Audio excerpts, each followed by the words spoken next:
Ladies and gentlemen, good morning. You're all very welcome to the Embrace FARM Encircle Conference here at the Tullamore Court Hotel in County Offaly. First and foremostly, it's been great to be back in a room away from Zoom. You're on mute. How many times have we had a pound for every time I said that? Or where was that link again? Where did I put it? Can you send me the link again, please?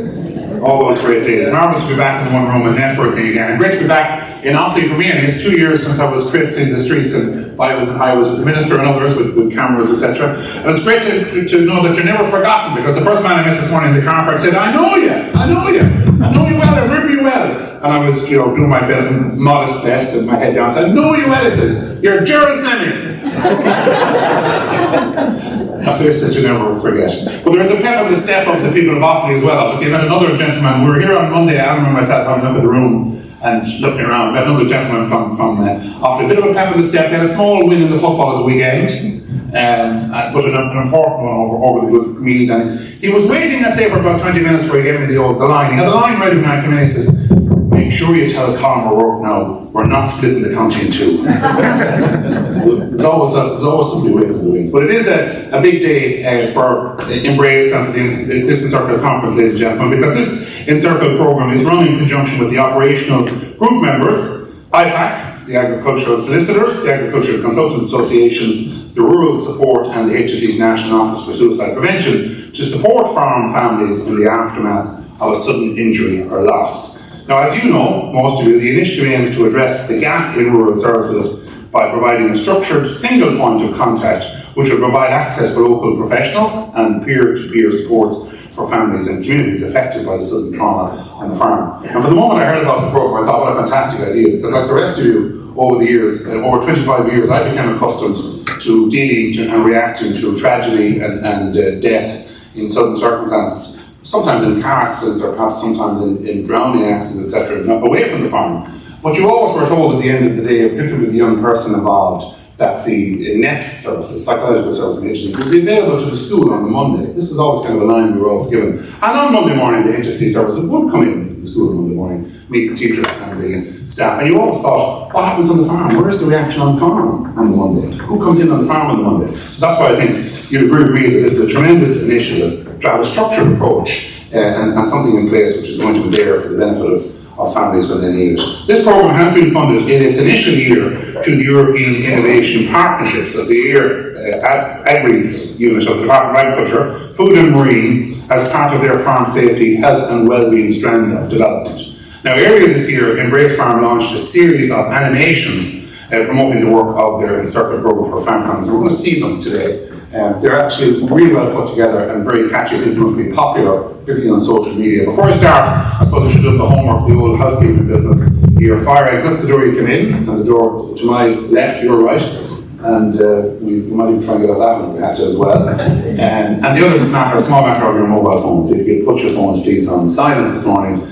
And I always say, just as a little initiative for you, that if you forget to put it on silent and it goes off, I'll come down to actually sing a song now. So, if you don't believe me, just wait until your phone goes off.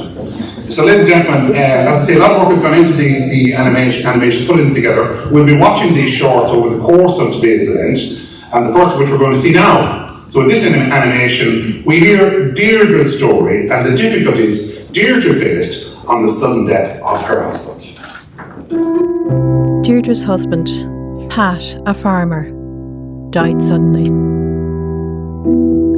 In a split second, her life changed forever. Left alone and with no experience in running a farm, Deirdre turned to Embrace Farm. Through emotional supports, Embrace Farm opened the door to a compassionate community of farm families, all going through a similar journey. Embrace Farm gave Deirdre access to farm business and legal experts who guided and informed her. No matter where you are on your journey after a farm trauma, Embrace Farm's Encircle Programme can guide you with free one-to-one practical, peer-to-peer or emotional supports. Embrace Farm, take our hand, we'll support you through this.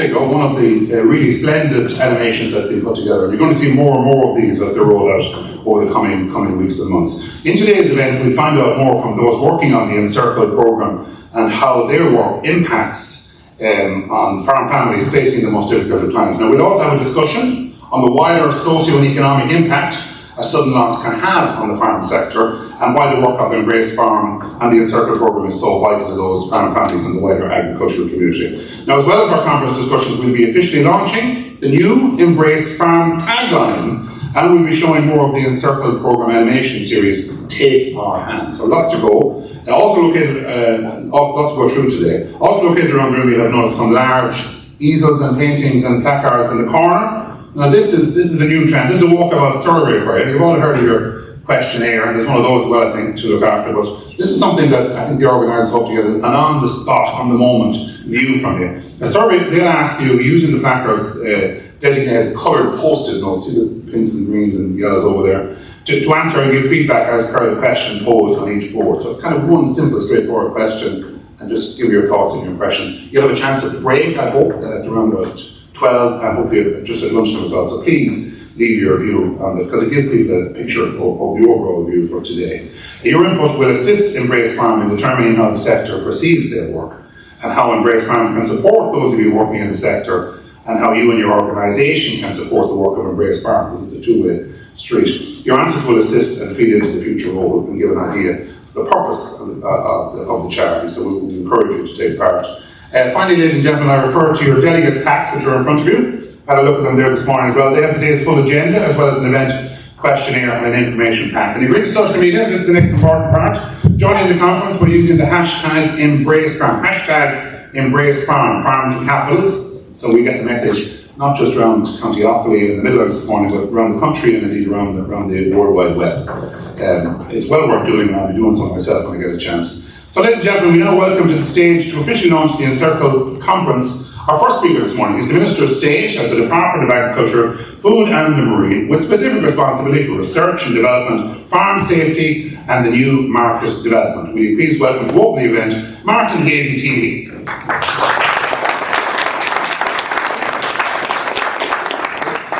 Good morning, everybody, and thanks very much, Kieran, for a great introduction. And I was actually struck, I was thinking, as Kieran was introducing me there and talking about my very long title that has a number of different responsibilities in it. I always, when we're talking about me having responsibility for new market development in the area of trade, research and innovation, which is actually really important in the Department of Agriculture. Most farmers don't realise we spend €20 million a year on researching the solutions to the many challenges that we face in our agri-food sector into the future. But the part of my title that I'm always most proud of is having special responsibility for farm safety, because I'm the first ever Minister of State to be given dedicated responsibility for farm safety. I think an acknowledgement by this government of the huge challenge we have in this area and how we need to coordinate and put a bit better focus on this area. And Brian said to me outside when we were having our photos taken, he said, "I'll just take a minute, sir. You might be in that job if it wasn't for us, because Embrace were around before you, and we were making a good example of this issue and driving it on." So you're right, Brian. By the work of Embrace and others, to highlight the challenge we have in this area, has brought it to the fore and has made sure that we are able to put a bigger focus there. And as I said, there was loads of people working on farm safety before I came along. I'm not claiming to be the first to be working on it, but I just think the point of having a dedicated minister with responsibility, when you're a senior minister, you're responsible for everything.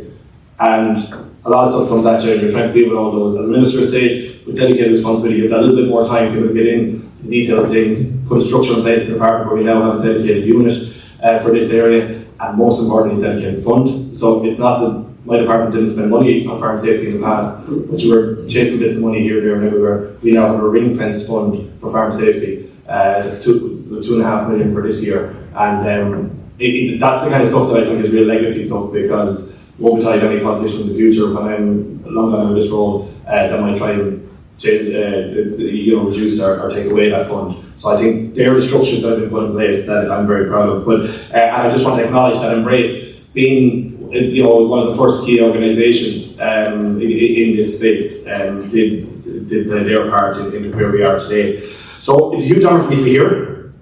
And I want to thank Embrace for the invitation to open Embrace FARM Encircle Conference. As I'm sure you'll all agree, since it was founded, Brian and Norma Rowan's Embrace FARM have provided such an important service to the farming community, supporting families impacted by all types of serious and sudden traumas, on farms in Ireland. And life-changing injuries, death due to physical injury, a sudden illness, or due to suicide. The Embrace FARM Encircle is one of 8 European innovation partnerships, or as we call them, EIPs, that we have rolled out around the country, focusing on farm safety, health and well-being. These are 8 projects that I was able to fund through my department last year. And the idea behind the EIP is that they enable farmers and experts to collaborate. And there's a few key metrics that you have to have. The ideas and the project has to be innovative. You need to be taking a new innovative approach to farm, and in this case it's in the area of farm safety, health and well-being and challenges in Irish farms. It needs to be locally led from the ground up. So this isn't the case of politicians or officials telling people what they want. Proof of concept comes from these projects, and we provide the supports and structures to make them happy. And I see members of other successful EIP projects here as well who have done great work in this space in the last year or two. So as we start to see results from those farm safety EIP projects, it's my experience to date that they have risen to the challenge to tackle this important issue. And I'm confident that they are identifying potential solutions and important learnings that we can be used more widely. So that's the other idea of these European innovation partnerships, that you publish all your results afterwards, that you tell your story about what you learned from your locally led idea. And then, from my perspective as a policymaker, you take out the bits that work really well, that are scalable, that you can then say, well, let's incorporate that in the next CAP. Where is farm safety? Where is support for families of bereavement in our overall policy? And it does fit in with Food Vision 2030, my department's 10-year strategy, where a key metric and key mention now is on well-being of the farmer. Food harvest and food wise are 2 10-year strategies that came before Food Vision. Were very successful for increasing the value and the output of our agricultural produce, and they have made rural Ireland more prosperous from a financial perspective. But actually, in those two 10-year strategies, the farmer and those involved in farming enterprise were hardly ever mentioned. And many farmers will tell you the hamster wheel spun quicker, we all got busier. Some sectors benefited financially, not all did to the extent that it would have hoped. And that's why taking a food systems approach with sustainability being in all its forms, economic sustainability, social sustainability, as important as environmental sustainability, and it will help well-being of the farmers as the key driver of this economic activity in rural Ireland is absolutely important and vital. So I do think the learnings are coming from all of our 8 EIPs, and including the Encircle, where we'll be able to take some of those points and incorporate them across national policy across the country. The title of your EIP is very appropriate, Encircle, as your work in supporting families is never ending. Fatal and life-changing incidents have devastating impacts on farm families. It's impossible to imagine the sheer magnitude of what it means of those involved and the irreplaceable loss to that farm, that family or that community. That is why it's so important to support those farm families who are mourning the loss of a loved one or who are impacted by a family member with a serious life-changing injury. I look forward to learning more about your findings today, and from our engagement today, it is clear to me that the Embrace FARM Encircle project has a clear vision of its objectives from the outset, to support the families impacted by all types of serious and sudden traumas on farms. The strength of the project is in the team of project partners. I think it's really impressive that we have IFAC, the Agricultural Solicitors, Agricultural Consultants Association, Rural Support, and the HSE National Office for Suicide Prevention, who came together to formulate the Encircle Programme. The project utilises and builds on Embrace's farms' existing knowledge and experience and that of its project partners to support farm families facing a sudden traumatic incident. Not only is a family trying to cope with the loss of a loved one or a farmer who is incapacitated, but they are also faced with the practical issue of continuing to run a farm and the challenges around farm finances and legal issues and all of that.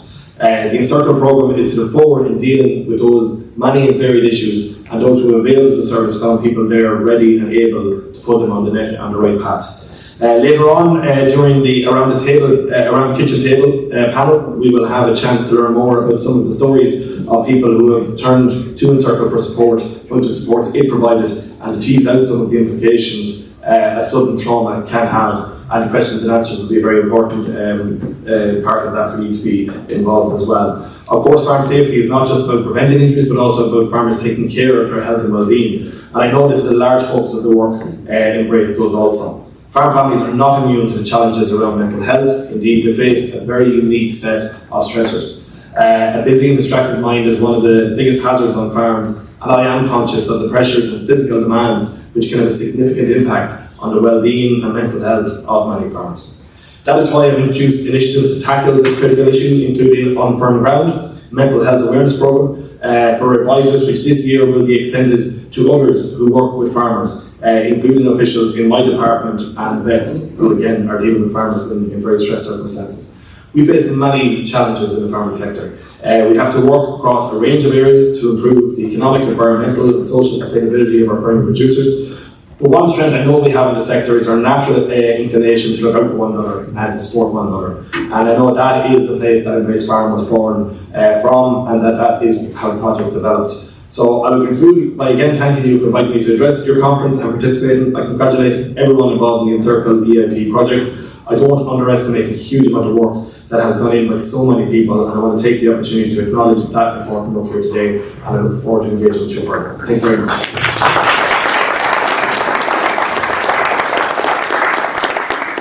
Thank you very much, Minister, for your kind words, and indeed isn't it great to see this critical issue linked into general farm production issues when it comes to funding as well, because at the end of the day, your health is your wealth, as everybody knows, and it's key to the performance of the farm as well. So how important it is that funding be there, and be there on a multi-annual basis, which we all need, I suppose, to secure projects going forward. Thank you, Minister, for your kind words. Ladies and gentlemen, we're going to our next animation at this stage. And this time we're going to hear Tom and Catherine's story. After the death of their young son on the family farm, Tom and Catherine struggled to cope as a family. Catherine wanted to talk about her son, while Tom couldn't say a word. With the help of Embrace Farm, they attended family and bereavement counselling. Confronting their guilt and anger helped the couple mourn the child they had lost, while still celebrating those milestone moments in the lives of the children they still had. A sudden farm death can leave many unsupported and uninformed. Embrace Farm's Encircle Programme offers free one-to-one, practical, peer-to-peer and emotional supports. Embrace Farm, take our hand. We'll support you through this. Yes, another example of the message which these animations provide, and it's going to be, you're going to see it on a more regular basis. Now, ladies and gentlemen, as we continue our conference today, it's a great pleasure for me to welcome to the stage Embrace Farm General Manager and Co-Founder, Norma Rowe.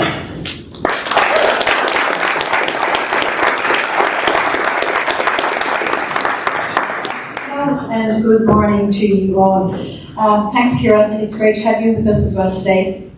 So it falls to me to do the general welcome this morning. So Minister of State, Martin Hayden, Member of the European Parliament, Maria Walsh, and delegates from the agriculture sector, both private business and public servants.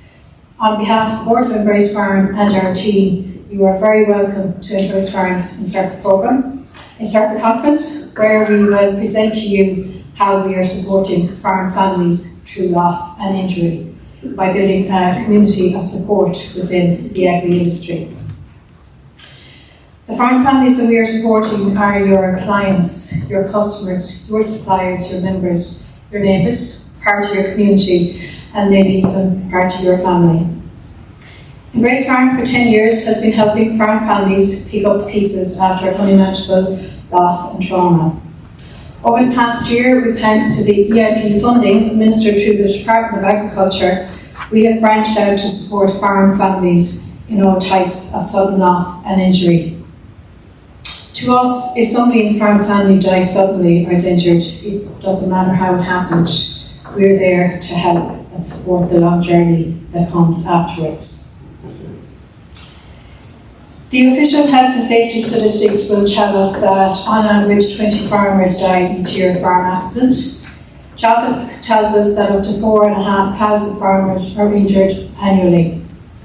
Beyond those official statistics that are gathered, there is limited data available on sudden death whose occupation is a farmer, be it full-time or part-time. Our Encircle Programme was launched on this very day last year. Over the past 12 months, we have supported, up to this morning, 103 farm families who have experienced sudden death or injury. We had set ourselves a target of supporting 100 families. Sadly, we exceeded that. Of the farm families we supported, almost 3/4 of those we supported are from Leinster and Munster, and this would correlate with the HSA statistics as to where the majority of farm fatalities in the workplace occurred. 64% of those families received emotional support through one-to-one counselling, 20% received legal supports, 14% received farm business supports.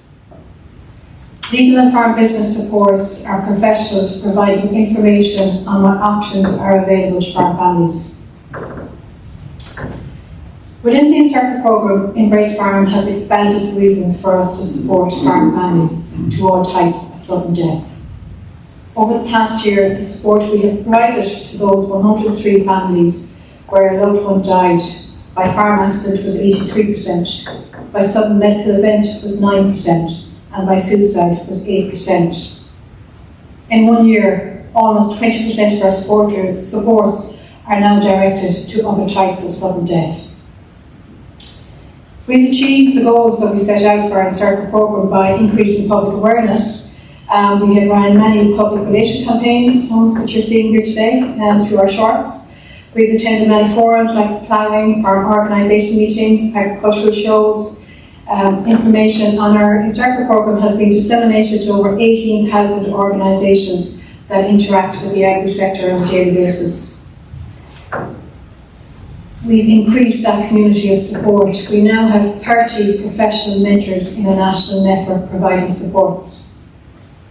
The type of supports that we provide. So along with our emotional and our practical supports that I've already mentioned, we also provide information on a myriad of things that farm families find themselves needing information on following a sudden death by way of an information pack. Empathy and support was another key metric that we have met. A lot of work we have done in the Encircle Programme is by a very small team in Embrace Farm, showing empathy and compassion to those that we meet on a daily basis. These are values that we impart in the agri sector too, by advocating how important these traits are when dealing with a farm family in their darkest hour. The cost of the Encircle Programme to date for us to provide these services to farm families is €2,165 that we have spent per family. Now, we have noted some gaps that we believe need to be addressed by the sector. Research on the impact of sudden death and injury to farmers is somewhat lacking. It is difficult to address issues where there is limited facts and data. So I'd just like us all to kind of have a think about somebody in our community that we know has died by suicide. We've all heard the anecdotal stories of farmers dying by suicide in our communities, yet our statistics are not reflecting that. In our communities, there is work to be done here, and Embrace Farm would advocate for a review of more accurate recording of sudden death and injury by occupation farmer, be that full-time or part-time. It's difficult to address something if we don't know the true toll. What we have learned in Embrace Farm is that grieving the sudden death of a family member is unique to each person. There's no right or wrong way to grieve. Each person that reaches out to us comes with a set of circumstances that is different to the family that came before them, as it will be to the family that comes after them. The importance of meeting somebody at the other end of the phone, like our programme coordinator Caroline, will have a profound impact on that person's grief. We need to be able to take time to listen to the story being told to us. Families grieve differently because relationships with the person that has died is unique to each individual. The setup of the farm enterprise and the knowledge of that is different from one family to another. Sometimes there are disagreements in families, and sometimes families cling to each other for sheer survival. Children need to be supported. So many decisions to be made all at once, sometimes with little knowledge to make them, and yes, sometimes there is no trust in people who are around us. Embrace Farm is independent and outside of that family circle. We exist only to support farm families who find themselves where they never thought they would be. Our only agenda here is to support, to remember, and to show passion. Our incredible team in Embrace Farm is here to walk a journey with farm families. We're here to support the people that produce the food we all eat each day. So as you see on each of your tables there is an Embrace Farm candle. Just like to ask somebody at each table just to light that candle. Do that there now. So I'd just like us to, as we progress throughout the morning, that we remember we are talking about people who, for those that have been left behind, are more than just a statistic or an analytical finding. So I want to thank you all for taking time to be with us today.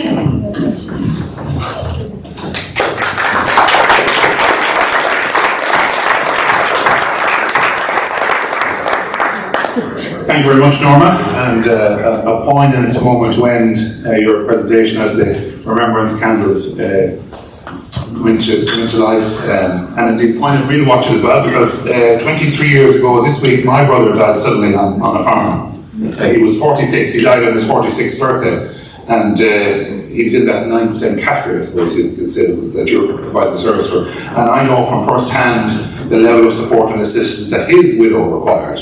So I absolutely endorse the work you're doing in terms of that area. And the other point you raised, a very valid point about the situation of inquests and coroners in this country and the scientific evidence we have at the end of the day. Your point is well made with regard to the lack of clear evidence emerging for us with regard to suicide in this country. As a person who worked in the coroner's court for over 25 years, it was my experience that the attitude of coroners varies from county to county. There's no consistency at all. And as the coroner would say to you, there's no guidelines either. And it's not their problem, it's their judgment and the judgment of a jury in every case. And it varies considerably from time to time. I have been in coroner's courts where there were suicide notes available, yet an open verdict was still returned because of the expressed wishes of the coroner and the families. And that is entirely the coroner's duty and is entitled to do that. But as they would also say that from time to time the absence of guidelines is an issue for them. So your point is very well made. Congratulations on your work, and long may it continue. Ladies and gentlemen, our next animation this morning, we hear Paul's story, and this time the difficulties on his family farm after the death of Paul's father. When his dad died suddenly, Paul wanted to leave school and take over the family farm. His mother disagreed, leading to arguments. Turning to Embrace Farm, the family got support from a financial mentor. Together, they created a business plan that allowed Paul to stay in school while his mother and a part-time contractor ran the farm. Paul was involved in all the decision-making and felt included and more prepared for the life ahead. A sudden farm death can leave many unsupported and uninformed. Embrace Farm's Encircle Programme offers free one-to-one, practical, peer-to-peer and emotional supports. Embrace Farm, take our hand. We'll support you through this.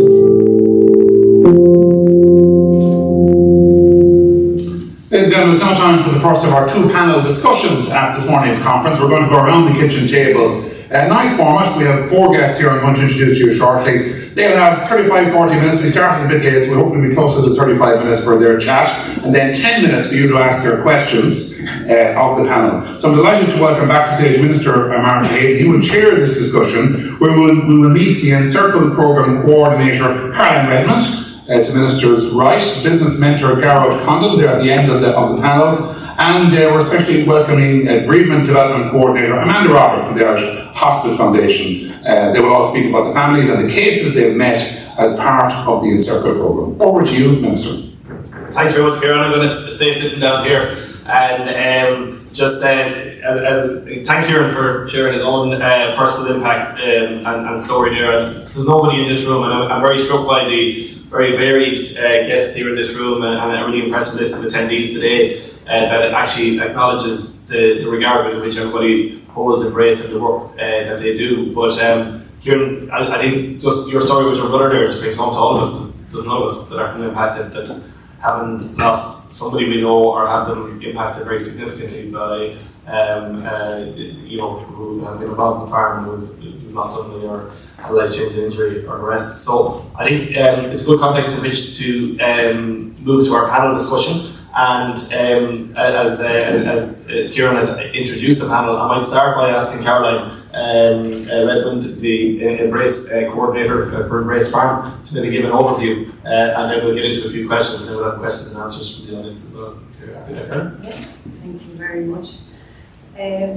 Well, I would be, as programme coordinator, I am the first point of contact when families get in touch with Embrace Farm looking for support. And these families can feel at their lowest, at their most vulnerable. And so it's very important that they feel listened to and reassured and feel that they're in a safe place when they get in touch with us. We just saw the video of Paul, and this was an actual case of ours. And Paul's mum got in touch.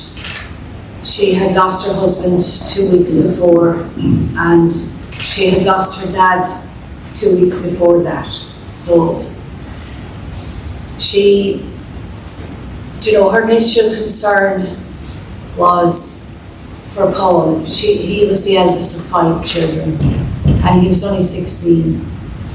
And he was in the middle of his junior cert, and he wanted to leave school, take over the farm.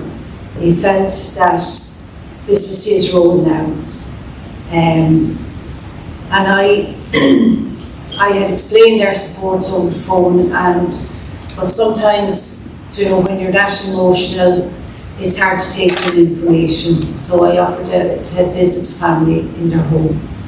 And I went to meet the family. I met Mum and the 4 younger siblings. And they had a photo album out of Dad. And through the tears, they told me stories about times they shared with Dad.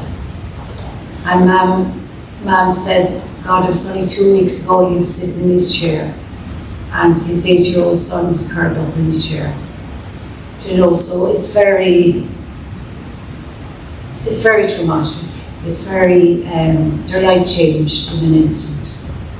And while I was there, Paul came in with his uniform on and put on his boots and says, I have to move the cattle from one field to the next. So out she went in the uniform.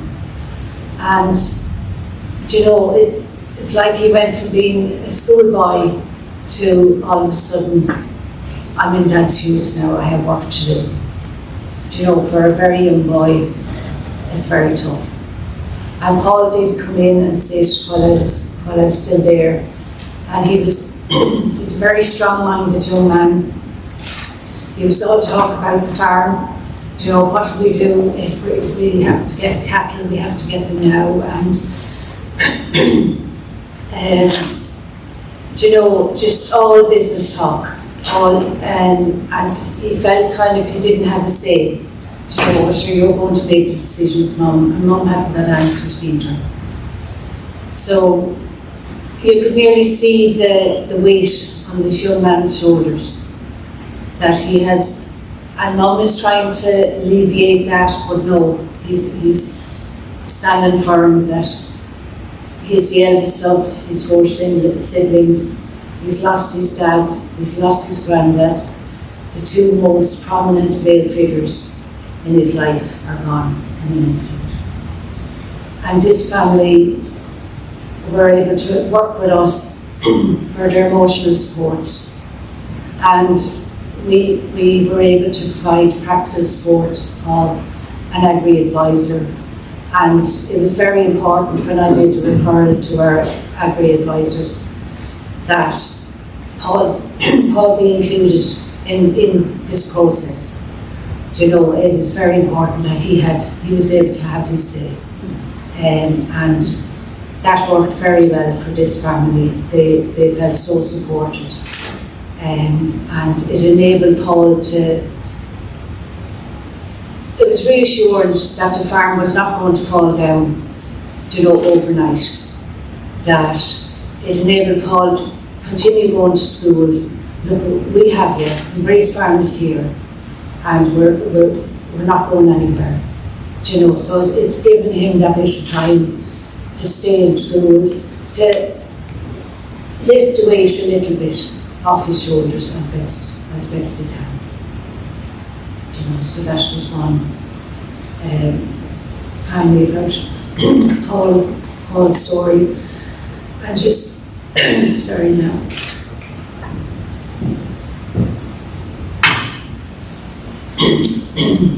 I received another call from a dad. He had just lost his son to a farm accident, and I went to visit them in their home, and I met mum and dad. They had one older son, this was their younger son, and he was the son that loved working on the farm, loved being with dad. The older son, not so much. But this chap, he was all about the farm. Dad pointed out through the door, and he had just got his first car, and he was sitting there, and he loved the car, and he showed me photos of the son, and there was a lot of silence, you know, sitting in their kitchen, and it's just, and Dad actually said, we've been in this house over 30 years, and I've never heard the ticking of the clock. The silence that has come over their home is profound. And I had explained our supports, the emotional counselling and the practical supports, and Dad asked, he said, and how much is that? And I said, oh God, no. I said, we have been supported by the Department of Agriculture, and all these supports are free. And he broke down. He was so overwhelmed at that support. And it just kind of hit how much this funding means, you know, to be sitting in front of a family that it was only 8 days before since they lost their son. So it was very, very raw and emotions, and to be able to support in some small way makes a huge difference. And Dad said he has to get up every morning, go up through the yard where he found his son in order to get to tend to the cattle. You know, and he does that, and the strength and courage it takes for that man to get up and every morning. And he's doing that to keep the enterprise going for all of us. And Mum was very quiet throughout. I was there about 2 hours with this family. And she just said, at the end of every day, I turn to Mike and I say, God, we've made it through one more day. And she said, that's at the end of every single day, that's where they're at. So the loss for these families are life-changing, and the support that we can give is, we'd love to be able to change it, but we can't. But if we can do something small to help these families. And I've never met a family who wanted to just shut down the farm. No, I'm done. Do you know, they want to keep it going, and they need our support. And they're keeping it going for all of us. Great, Karen. Thanks very much for that.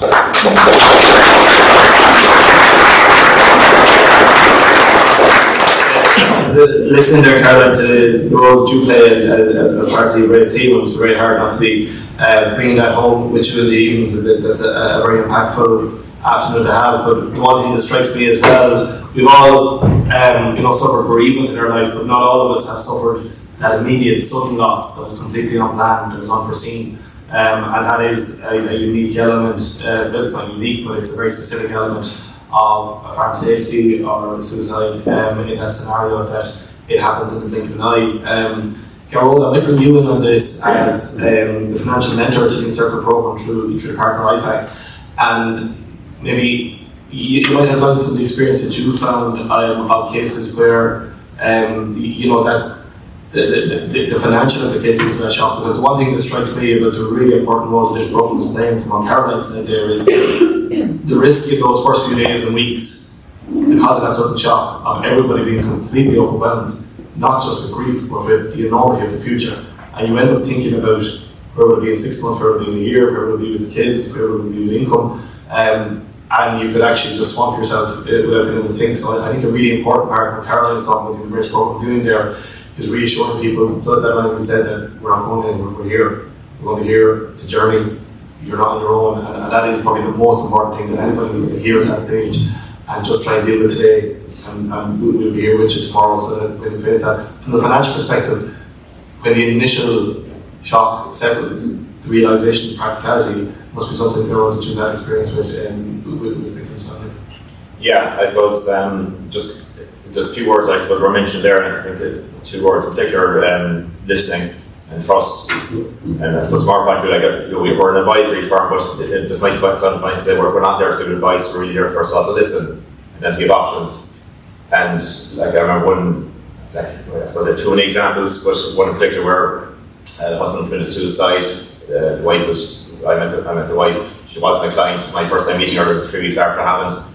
But the big thing there was she had no idea about farm. She wasn't from a farm background. She had 3 young kids under age. She had no idea that no tax returns were ever done. She had no access to the farm bank account. She had no idea there was bank loans there. So like everything else that's going on in her life, and she's walking inside the office, she'd never lived with an accountant before, or a solicitor or anything like that. And I think the first thing she did, even before she even said her name, was she just started crying. And then she was apologising. And it's just the huge amount of things, and I suppose just that statute there, I think, we'll be very familiar with this, where a letter comes over the heart on the top, and it's saying that you're going to jail and your fines coming because you haven't done a tax return. At the very end of it, it says, disregard the above if you have your returns done. And for someone from our point of view, we're used to dealing with that. And I have to qualify that by saying when you contact revenue, you have someone there are very understanding and they deal with it. But in terms of that, having a plan, and even there was mention of a business plan there, and like a business plan, it sounds like something complicated. It's not just a plan, an idea, and realising that everyone is different. We all have our opinions on everything in life. Someone comes in to me, you have an opinion what they should do or what they could do, but everyone is different, every scenario is different, and it's there to give options around that. And there also is that working to a plan, there's a reassurance in that. You feel you're not just making it up as you go along. It can be a comfort in that too, I'm sure. Exactly, and I think Carl had your point there about even when they were saying about getting day to day, something like that, what's the immediate issue? Because from my background as an accountant, I could see what the priorities from an accounting point of view, but that's not the priorities are for the person. The priorities are the letter here that's threatening me, are you going to deal with that? And it's that reassurance around, communicating saying, there's not an issue here, there's nothing to worry about from that point of view, we will look after it, and what's our plan tomorrow? And even that scenario, that was late November, coming up to Christmas, huge issues going on there, and also around things around the farm, like a dry stock farm where they're selling cattle. She had no idea, where do I go to, what do I get, so there's so many issues going on there. In that case, she was very lucky. Her brother-in-law was living in farm nearby, so we kind of worked together on a plan around that. He was more than willing to help out. We did the finance side of it, we did with the banks, we worked with the solicitor on that. But it's just, as you said, a short-term plan. This is going to get us to Christmas, this is what we need in the short term, and we have a plan for next year when we sit down and talk about that. But I think that's just that whole thing about listening, trust, and communication. And communication as well between, like you're talking about banks, solicitors, revenue, and accountants in this scenario, just that everyone works together. And it's very clear. Yeah. Thanks for that. We'll come back to in a while. I want to bring in Dr. Amanda Roberts, Bereavement Development, the Irish Hospice Society. Amanda, I've heard you speak before in the general area of bereavement. So obviously bereavement in itself can be overwhelming. It is so impactful and it has so many different forms. So there's probably a myths and misconceptions about it too. Just in terms of, obviously, what we're talking about here largely what Embrace deal with is that sudden impactful, which probably is a different form of bereavement in many ways and takes a different approach to handle it afterwards. I think Norma kind of touched on a lot of things that we would have our key messages around bereavement. The fact that actually that people experience it quite differently. Even Norma was saying in families, they might have both lost a dad and same relationship, but they experience it differently. There's so many different things that affect how we experience a grief. And I suppose people try to sometimes put deaths in hierarchy. And I think that's wrong. Every death is important, whatever relationship you have to the person, whatever way they died. But that, I think what Norma touched on, the fact that a lot of people have lots of different needs after the death. It affects us in so many different ways, the way we think, feel, act, how it affects us economically. We did a study recently around the impact on the workplace, the economic impact on the workplace, and obviously farms are unique workplace, but the fact that it's the main breadwinner dies, the impact on the household income. But I think what, from listening to Caroline and Norma, what everyone needs is compassion and for it to be acknowledged, and the fact that they make a phone call to you and it's the information piece, it's that practical support piece and that emotional support piece. And everyone, all our needs change over time. In the acute phase, they're kind of, I'm going to have a roof over my head, and the capital going to get moved from one field to the other field. And that might be the priority initially, getting that stuff sorted. And then down the road, as things kind of start becoming real to people, that might be where that emotional piece comes in. So where it's kind of like Caroline meets them, it's a little tailored kind of approach or package that they provide to people. And I think that's important. And to know, what, sometimes they might not access that emotional support piece, but to know that someone's there, if I do need that, they can pick up the phone. Do you remember you were telling me about that support? I didn't want it then. I actually feel like I need it now. And it's that information that people know it's there. You don't have to use it, but what's there if you find that you do need to use it. Yeah, no, that's a really valid point. And the thing that strikes me then, Caroline, maybe on the basis of you talk about the impactfulness of getting that call and being out in the kitchen, and Carol, you dealing with the family and financial side of things. Caroline, what do you think are the barriers that stop people from reaching out initially? Well, I think there can be, there is that old stigma, if you like. They can feel that they're too proud to take support. Now I know times have changed, but sometimes they can hold on to that. They might feel, look, I'm grand, I'm okay.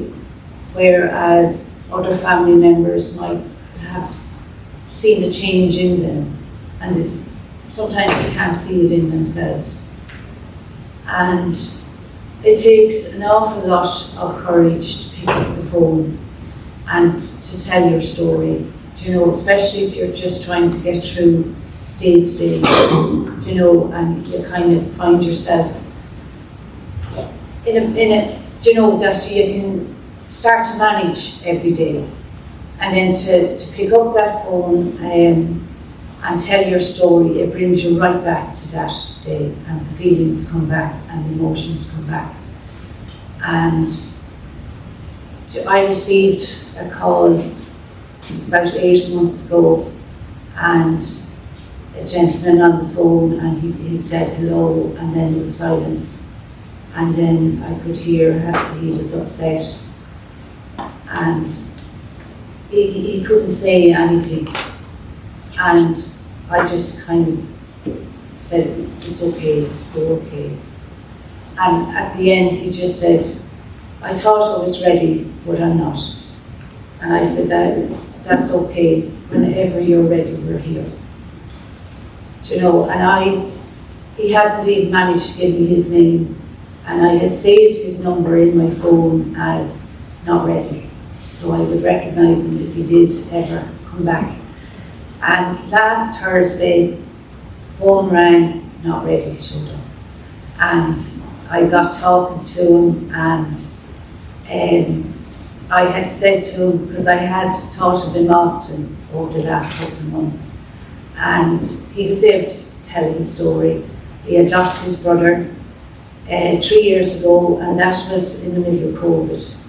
And COVID has had a huge impact on everybody, but particularly those who have lost a loved one in that period, because we were all told to isolate, but I think they isolated their grief within that. And I was so glad he did pick up the phone and give a ring, and he's taking up some counselling support with us now. So, as I say, it takes a huge amount of courage, and it's important to make sure calls can come in at any time. So it's very important to answer the call, because you can miss it, and they go, I should nobody answer, and that's a missed opportunity, for support. And you can always get, I have gotten the opposite end, where they ring and they're in a panic, they need to do something. I got a call from a gentleman, and he had just heard that his brother had been killed in a farm accident. He was driving from one end of the country to the other. And he said, maybe I'm stupid for ringing, or maybe I shouldn't have rang. And I said, no, absolutely not. That's what we're here for. And he said, he was giving out about the brother, what was he doing? I told him I was coming down at the weekend. And it's just about listening. It's letting him talk. And he was worried. He was worried about the media. What did I do about the media? And I said, look, don't worry about that. The guards will be there. They will look after that. I said, the main thing is for you to drive safely. Because I did ask if anyone was with him, and he was on his own. So I said, look, you make sure and stop a couple of times, get your tea or your coffee. The most important thing right now is that you get there safely. And I did offer to go and meet him, and he said, no, look, I'm okay for the minute. And I said, look, I have my phone in my hand, you ring me at any time. So it's the best you can do in that moment. It does take home as well, though, that you can have a tailored program to support somebody in bereavement, but different people, and it feeds in, Amanda, to your point, that it's unique to every circumstance. There isn't a hierarchy, there isn't a difference. The man who lives alone and his brother has just died, and they live together, is very different to the family. And one isn't worse than the other, but they might need other interventions. And would you have advice for us, just from the general bereavement perspective, around how each of us, because we all deal with people every day who deal with bereavement, and sometimes we know it, but we're afraid to say it, and sometimes we say it and we wonder how we're overbearing. And the advice for us is how we should deal with it. You were obviously listening to my last talk. So it was a testament. We did a I found it really good, that's what I wanted to say. We did a population survey a couple of years ago. One of the questions we asked was, would you feel comfortable saying something to a bereaved person? And overwhelmingly, people said, no, do you know what? I wouldn't know what to say, I'm not comfortable. And then we asked on the other side, as a bereaved person, do you feel that people avoided talking to you after the death? And again, over half said, yeah, people are avoiding me. Because that thing of they cross the road, you have the good intentions, you're like, I want to help, I want to do something. Oh my God, what do I say? Do I make them cry? Do I do the wrong thing? And the main thing I think I'd like for people is acknowledge. Even if you say, I'm really sorry, I heard about your dad, I don't know what to say, but I just wanted to let you know I'm thinking of you.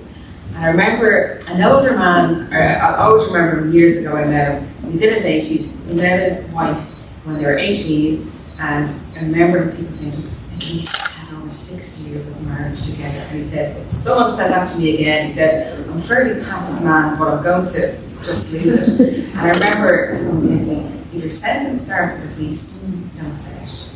And I suppose this kind of movement around compassionate communities, it's around raising awareness around bereavement, how it can affect you.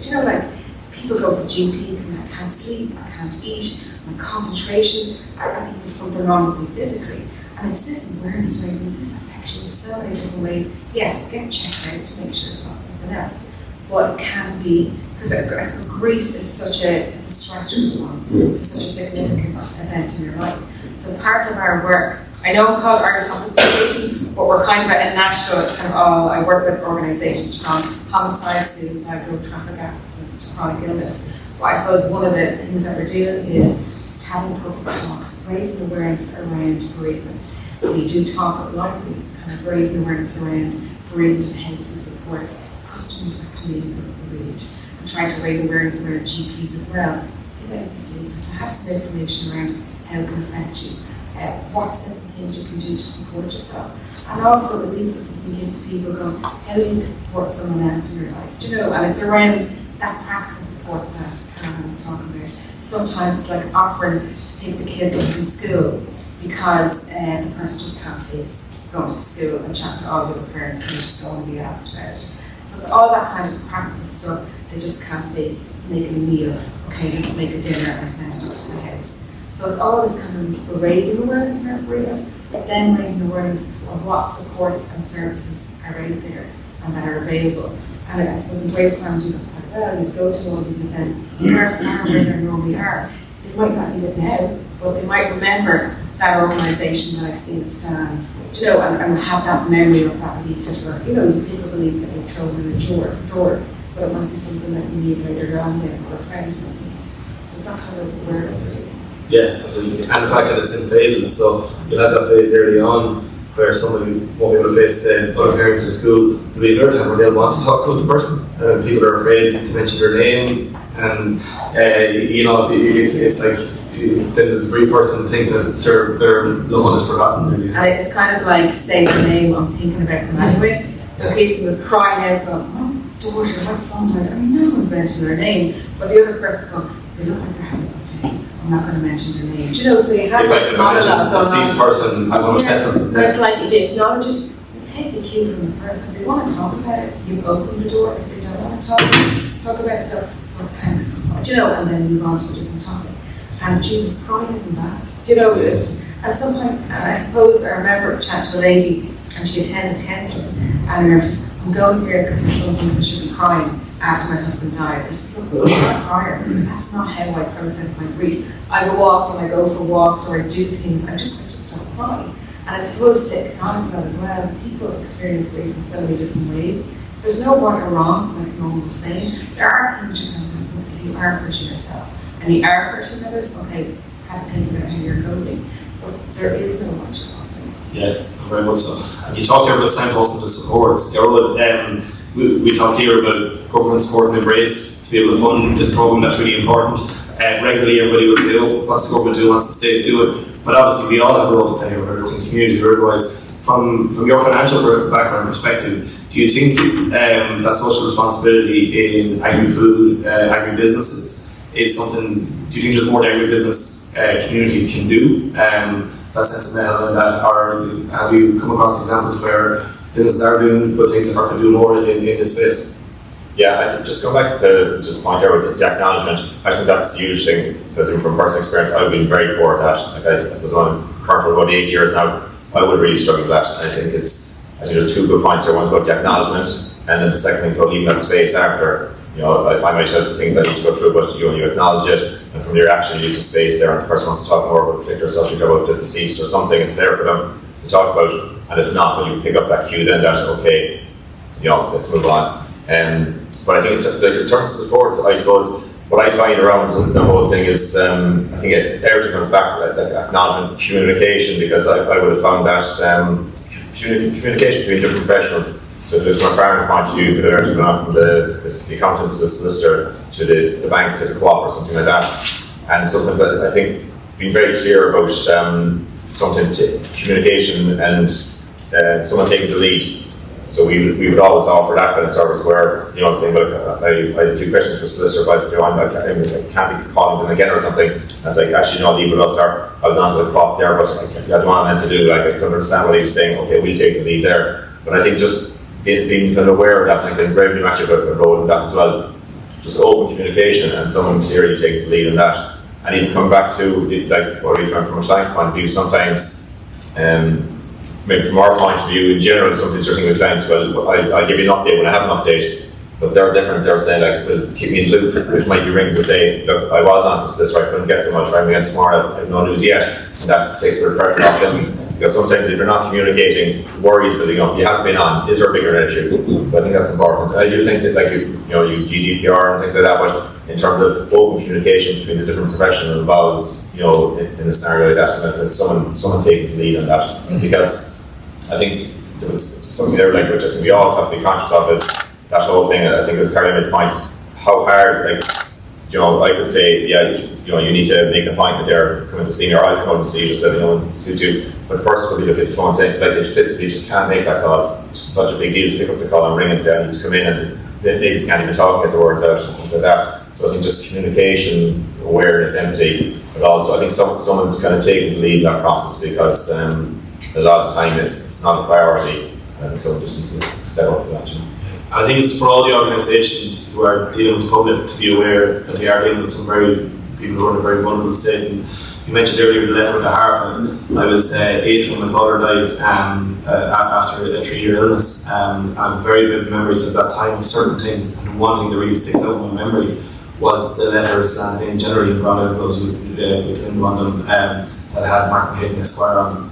And it was so upsetting. It was so upsetting for my mother, because it wasn't for me, and that he was gone, and he upset that there. So for businesses, we try and do it in the Department of Agriculture as well, to be aware where we've had and Embrace have worked hard, and we have that point of contact where somebody or a family have lost a loved one through a farm safety incident. When we met recently with the survivors group, it's definitely a point, and if they can have that key point of contact, and if the larger co-ops and organisations can have this too, that they don't get a different person every time and have to explain, this, and tell that hard story all over again. It's why I'm a little bit different than all the other customers. And if the organisation is going to be open to that and aware of it, I think there's an education piece for us. We need to do better in the department. We can always do better. I think we have improved a lot in terms of that front-facing piece. But businesses and organisations can be open to that as well. We need to get that message out to them more. Challenge them. I'm conscious that we've a great attendance here, and I'd love to throw it over to the floor for 10-15 minutes if anybody has any questions they'd like to ask anyone on the panel. What's there is? If I just ask that we have Heather and Kira, I think, one around with microphones, or there's Anna. She wasn't on my list of some of your microphone, but true to form, Anna's always working. But if you are going to ask a question or make a point, maybe just say your name, and if you're with an organisation or a group, you might say that also first.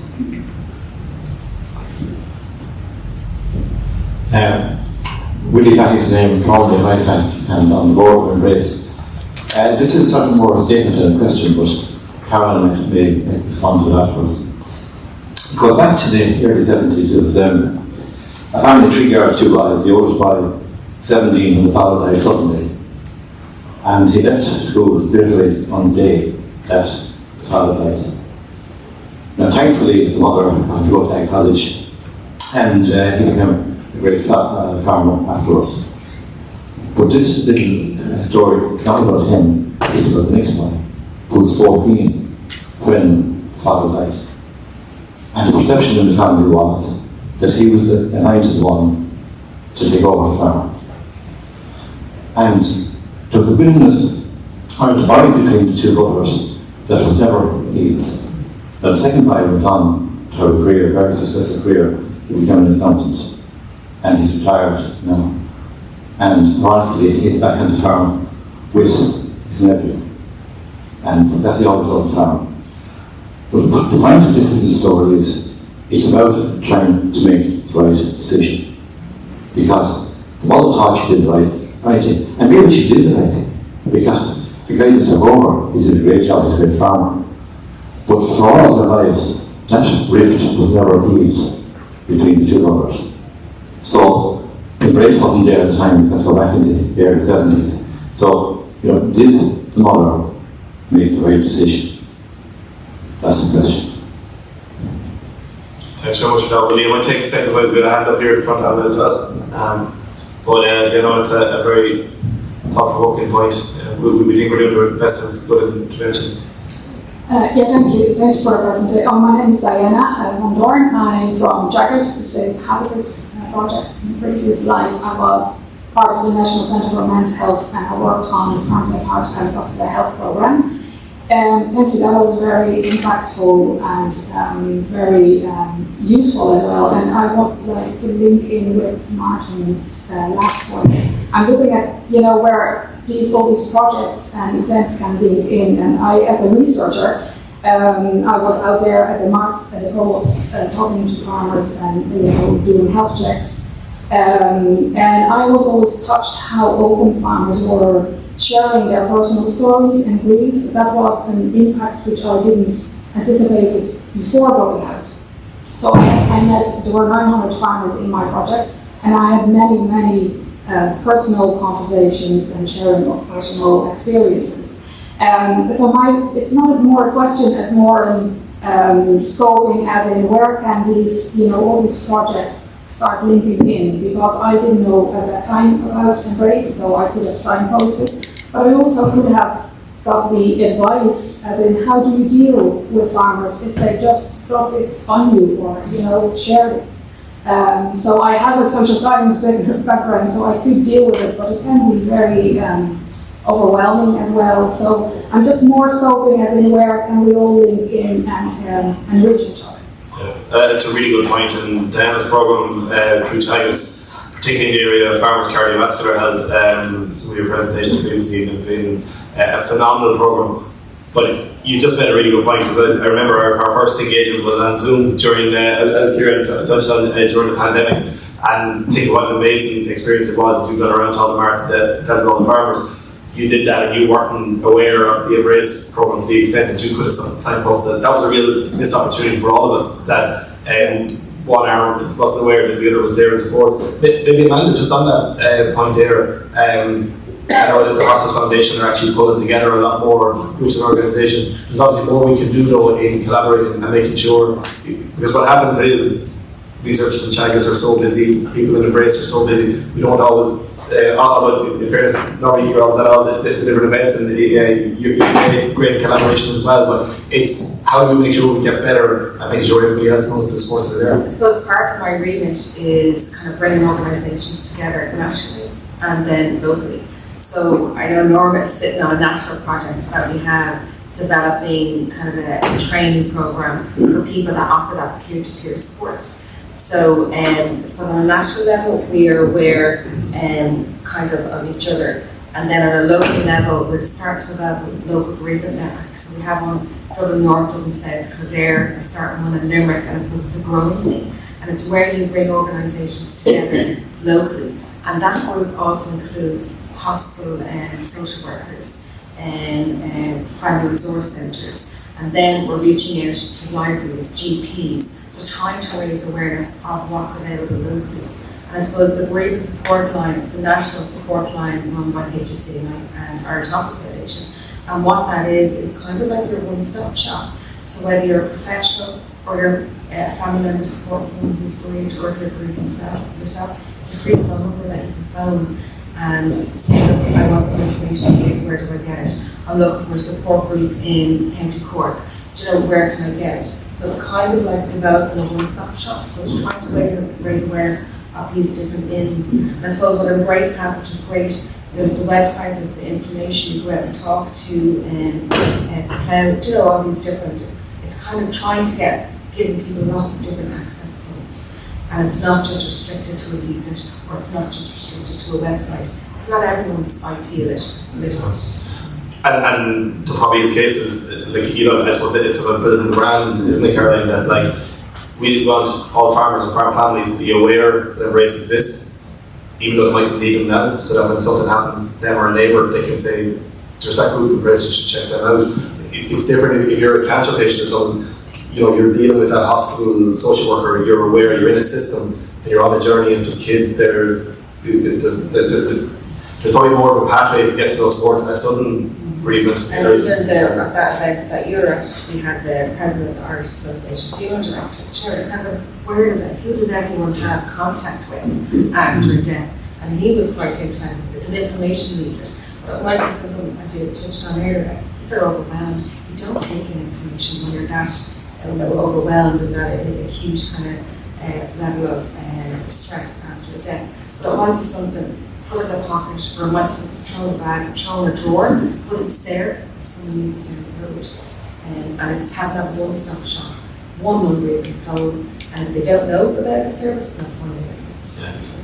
And if we can get that early intervention, then council people have to be ready for it. But it kind of can help support families making those big decisions that Willie touched on, that can have a knock-on impact that you don't think about, but it can have that unforeseen consequence that if you have some professional help, they can maybe help tease out that I thing. think Caroline made a really good point earlier. It's this taboo thing. It's this whole idea either you cope with it and get on with it, or you need counsel. But there's so many different supports out there between the people support, there's group support groups where you meet someone who's experienced similar loss yourself. Sometimes people find that more helpful than going to speak to a counsellor.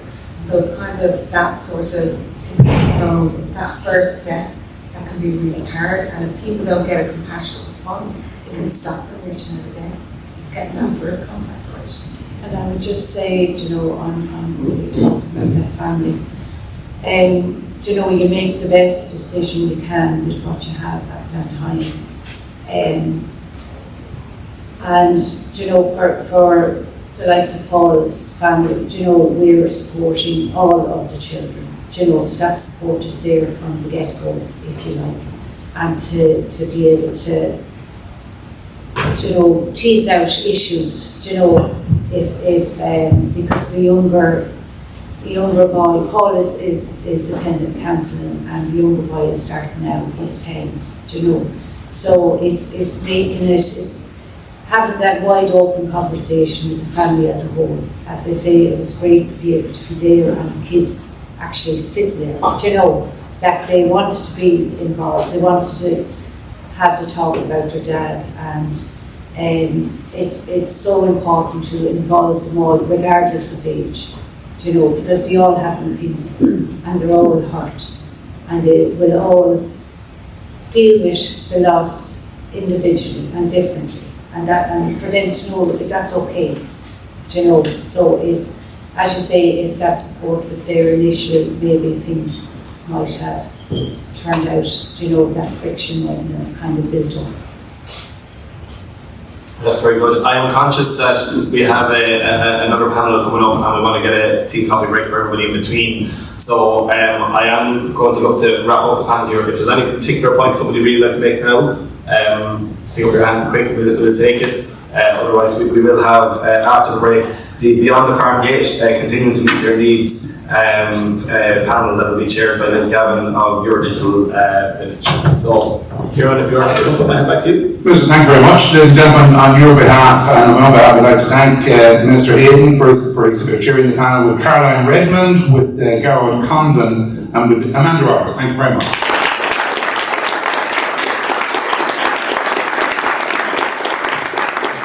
Yes, indeed, we are heading towards the tea break. We have our next animation, however, at this stage. Before we go there, this time we're going to hear from a farm incident survivor, David. And this is another crucial area which has been touched on already once or twice this morning. Somebody who was there, had the experience, stayed with us, and also was traumatized as a result of what happened, obviously. So we resume in 20 minutes after this video. You have a chance for tea and coffee.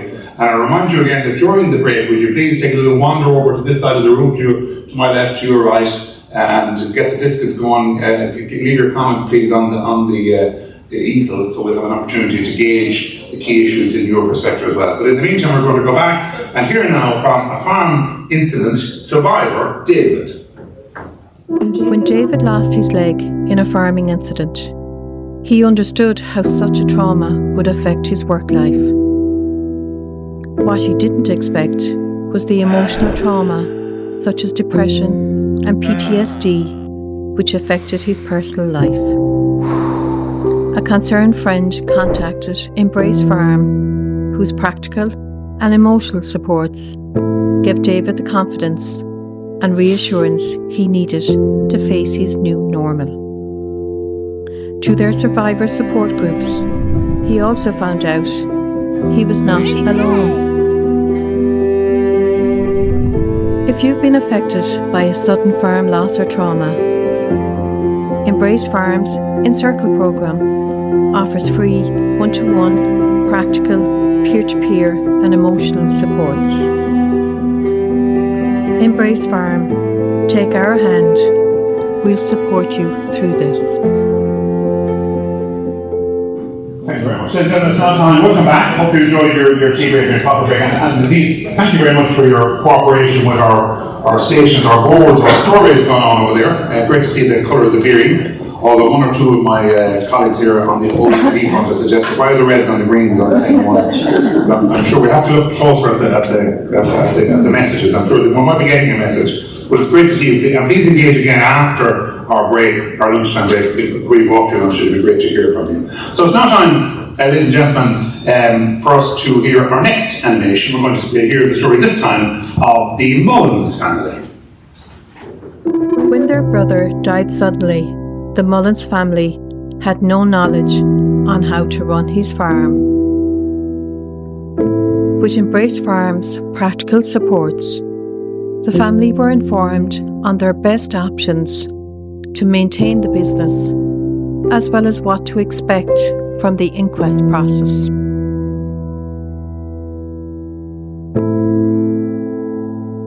To help them cope with their grief, they attended family counselling and met with other farm families going through similar experiences.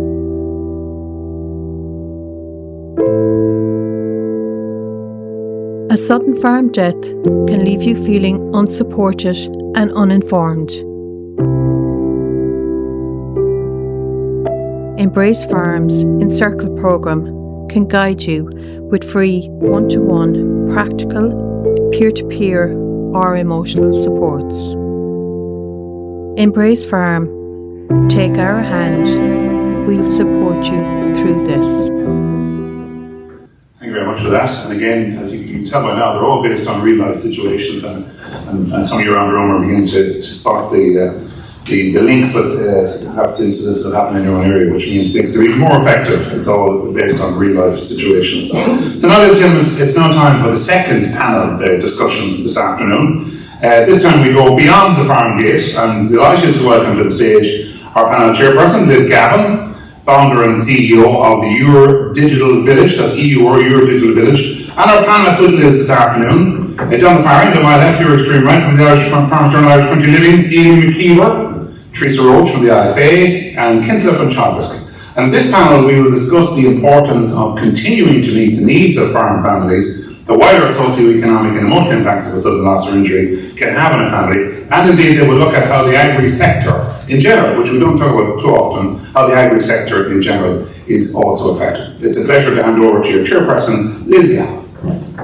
Thank you, Kieran, and it's really an honour to be among you today, and I'm really pleased Norm asked me to chair this panel. It's really a privileged room to be in, and I'm really grateful. So thank you to our panel for joining today, and I suppose when we were preparing this conference with the Embrace Farm team and the Encircle project coordinator, we were thinking, well, it's all fine to talk about the stories and to hear this, but what happens for the Encircle Programme, in terms of funding it, going beyond the kitchen table? How can we make sure that this programme and Embrace themselves continue to be supported and continue to get the supports out there to the families that we're hearing so need them? So the Encircle Programme itself has 5 hubs across the country, and we know there's plenty more to be supported. So through the panel discussions today, I'm trying to understand what do we need to do, what else can be done to support the Embrace Farm aims and objectives, and get that out there so that we can build on that. So I'll begin first here on my immediate left with Anne. So Anne, you're working with Childesk and you're also on the board of Embrace Farm. So you have a few hats on today. Maybe you can tell us from your experience, your professional experience, what relevant research has been done in this area, and what are the relevant statistics that you might go to quote first today. Well, I suppose in Ireland we are actually very fortunate that we have a lot of statistics and a lot of projects that are looking at farm accidents and farm safety. Be it EIP-Agri projects or EU Horizon projects or nationally funded projects, and some of these are Safe Habitus, Safe Farm, Farmers for Safety, other actors like Agri Kids. So we have a lot of different projects and actors that are working in this remit. And we have a lot of people in this room that are already working on projects like Diane, Francis, David, Niamh, Alma, all those people out there that have a lot of experience in this area. So I think that going forward, the important thing is that all of these actors and projects work together closely, that there's more connections, there's more collaborations, seeing the opportunities, more multi-actor projects like with the EU Horizon projects, a lot of actors working together. And also within the National Farm Survey, the Children's National Farm Survey, the department in which I work, we collect data on farm accidents, and these statistics are collected every 5 years. So unfortunately there's a gap in there between that you can't look at the trends year on year. So that's one issue with these statistics, that they're just collected every 5 years. But within the National Farm Survey, we also collect other social sustainability indicators. And I think these are extremely important, because the Minister mentioned earlier on with regard to the distractions and how the implications this can have at a farm level. So if farmers are working under stress and undue pressure, this can affect how they work and maybe make them more prone to having a farm accident or something more serious. So looking at some of the social sustainability indicators that has been collected through the National Farm Survey, my colleague Dr. Mary Brennan for her PhD collected information with regard to stress on Irish farms and what were the main stressors for these farms. So these data were collected originally in 2018, and what Mary found was that the main stressor was actually weather. That over half of farmers found this as the most stressful thing on their farm. And as we know, none of us can change the weather, and farmers have to deal with this. No other occupation depends so much on the weather, and this is the main stressor for farmers. The second stressor, which affected about a third of farmers, was workload. And the third most important stressor was a financial burden and loans. And dairy farmers were the most of the farming sectors that were impacted by these stress factors.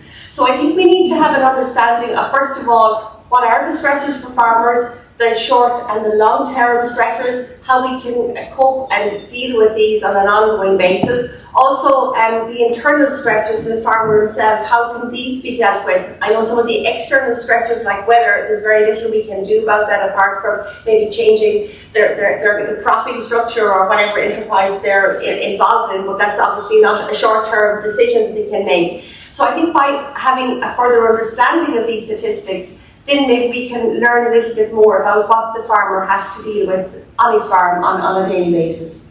Okay, thank you. And maybe just in terms of future research then, what opportunities, or are there innovations out there that you've come across, or opportunities that we could further look at in terms of helping the likes of Embrace as well to do their job, but for the sector more widely to be aware that these are the facts on the ground? And I suppose coming from my own perspective and my own professional perspective, it's, as an economist, we collect data and is trying to understand that data. But I know behind all of these statistics, there is a farmer, there is a farm family, and it's very important to collect this data with the due compassion and empathy that it also respects. So that is one issue that, understanding the recorders that go out to these farmers that are collecting these statistics, that is a very difficult experience for some of them with regard to maybe farmers that have experienced recent loss or injury. But I think within the data remit and at the European perspective, there is an opportunity there, because within the EU Commission, the Farm Accountancy Data Network that's responsible for collecting financial and economic data on farm is changing to become the Farm Sustainability Data Network. That change brings about changes within the data that will be collected. It will not be just economic data, but it will be also environmental and social data.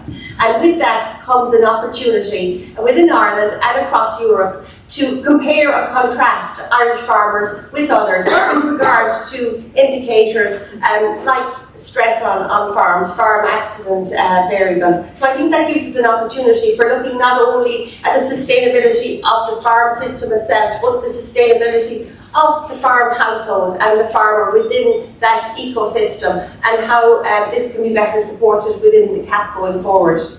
Okay, thank you, Anne. And I'll move on to you, Teresa, next. So, from your own organisational experience, in the case of an injury or a trauma on farm, how have you experienced the impact on those families that have been affected? What has been your professional experience?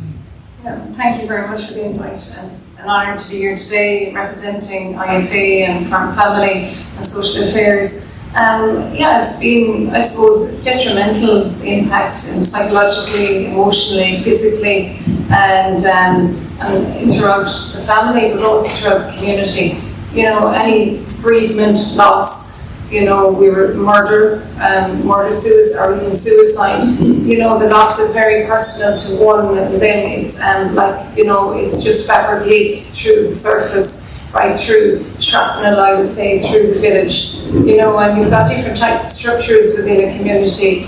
We were talking earlier in relation to landscape. We have people living on mountain land, we have people living on islands across Galway or any other border west of Ireland counties. And landscape, structure, tradition, lifestyle, urban versus rural, it's definitely detrimental, and how something like loss can affect community and individual farm families. I think the fabric of loss, I suppose you can look at financial, you can look at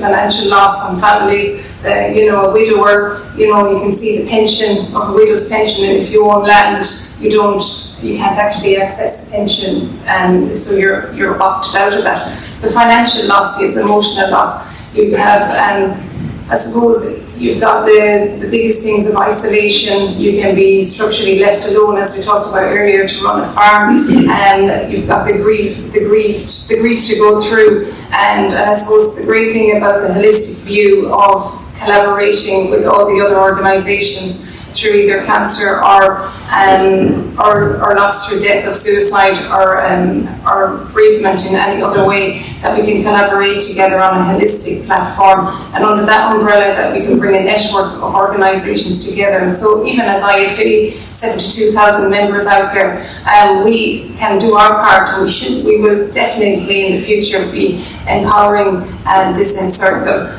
together to work with all the other organisations to give families as much support on the ground. I think there's an absolute detrimental requirement for this. Never a better time than right now since post-COVID. Domestic violence being the highest rates in the world are in Ireland, and as I'd say, it's actually going up ever since COVID. So I think we have to be open about all situations and all bereavements and all losses. And it's what affects one will affect many others. So thank you. You touched on it there a little bit, but more broadly, I suppose, what can the industry do to support these families? So, apart from, you mentioned a bit about collaboration, what would that look like? But what could the industry, in an ideal world, how would you see that working? I suppose on the ground we need to get into the family farms. We need to be able to knock on the doors, and we need to be able to access the services either through social media. Is it going to be, for the younger age groups? Is it getting into the schools like Elma has been doing throughout the years with Agri Kids? And we need to maybe educate. You can't do enough of education, and you can't do enough of communication. Communication is vital in whatever platform we're going to open it up to, and accessing through different platforms, reading the paper, reading the Farmers Journal, as Amy knows, it's part of the lifebone of many farmers, and they read it every week. And that information, putting the service in front of people's face, and giving the education at a very young age. We have to start at the roots, and working with the likes of other organisations like Muckman Firma there. I saw a young lady, Elaine Boolan, isn't it, our new female president, who's here today. And I think trying to empower people like that, who can educate a certain platform of people and enforcing them and giving them the skills. And if you can give people the skills and I suppose the network, it can drive everyone together. I suppose to have the answer of how can you collaborate together, I think it's going to take a multitude of organisations to drive it on. But there's a huge need for it. And if I can just extend maybe onto that question, you talked about the schools and we say the bottom up, and if we look at the industry at the boardroom level, the deciders in co-ops, the agri-businesses that are out there that are the benefactors of many of the work of these farm families and these farmers, what can they be thinking? What could we be doing with them? How can we get them on board to support the likes of Embrace, in your view? Or I think, again, I suppose it's the knowledge transfer, and I think there's as much need for that through all of us. We all have specialist skills and we all have strengths and weaknesses, I suppose, as organisations as well. But if we can empower each other and if we can all collaborate together and use this as a most vital need in communities across rural Ireland and across urban areas too, and loss. And I suppose everyone has an emotional, or we've all probably know someone who has been bereaved by death or suicide or, through loss. And I suppose we all can connect to that. And I think most people know someone or have lost someone. And so I suppose it's bringing it back to a personal level and also then driving it out through organisations and having platforms that are available, that there is a connection. But I suppose a lot of it is getting on the ground, getting into the members, and education is the key. okay, thank you. And Amy, I'm moving on over to you. So the landscape of the family farm and family farming in Ireland has changed a lot over the last number of years. So from your own experience, how do you think, again, how farm families are impacted? What have you witnessed, or what's your impression of that situation now in Ireland? So, Farmers Journal 75 this year, and the objective of the paper is to increase the competitiveness of farm families and also to improve the well-being of farm families. I suppose we're lucky in the fact that we're a trust, that we have, not-for-profit, that we can dedicate space to mental health, to organisations like Embrace continuously. And I think that's been really important in terms of communicating out that it's okay to talk.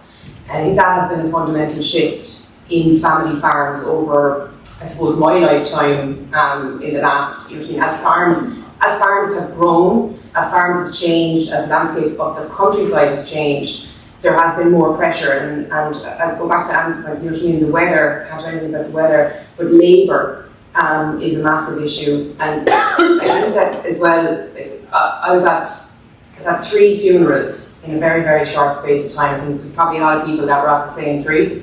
A very sudden death, a suicide, and a death by cancer. 2 big dairy farms, 1 other farm. And really what I thought was, today is the day that everybody walks through the house and everybody communicates, because they know, and this goes back to what we spoke about earlier, everybody knows what to say when they walk through the house. I'm very sorry for your loss. But really what was in my head is, what happens to those 200 cows that are calving down next week when all these people are gone?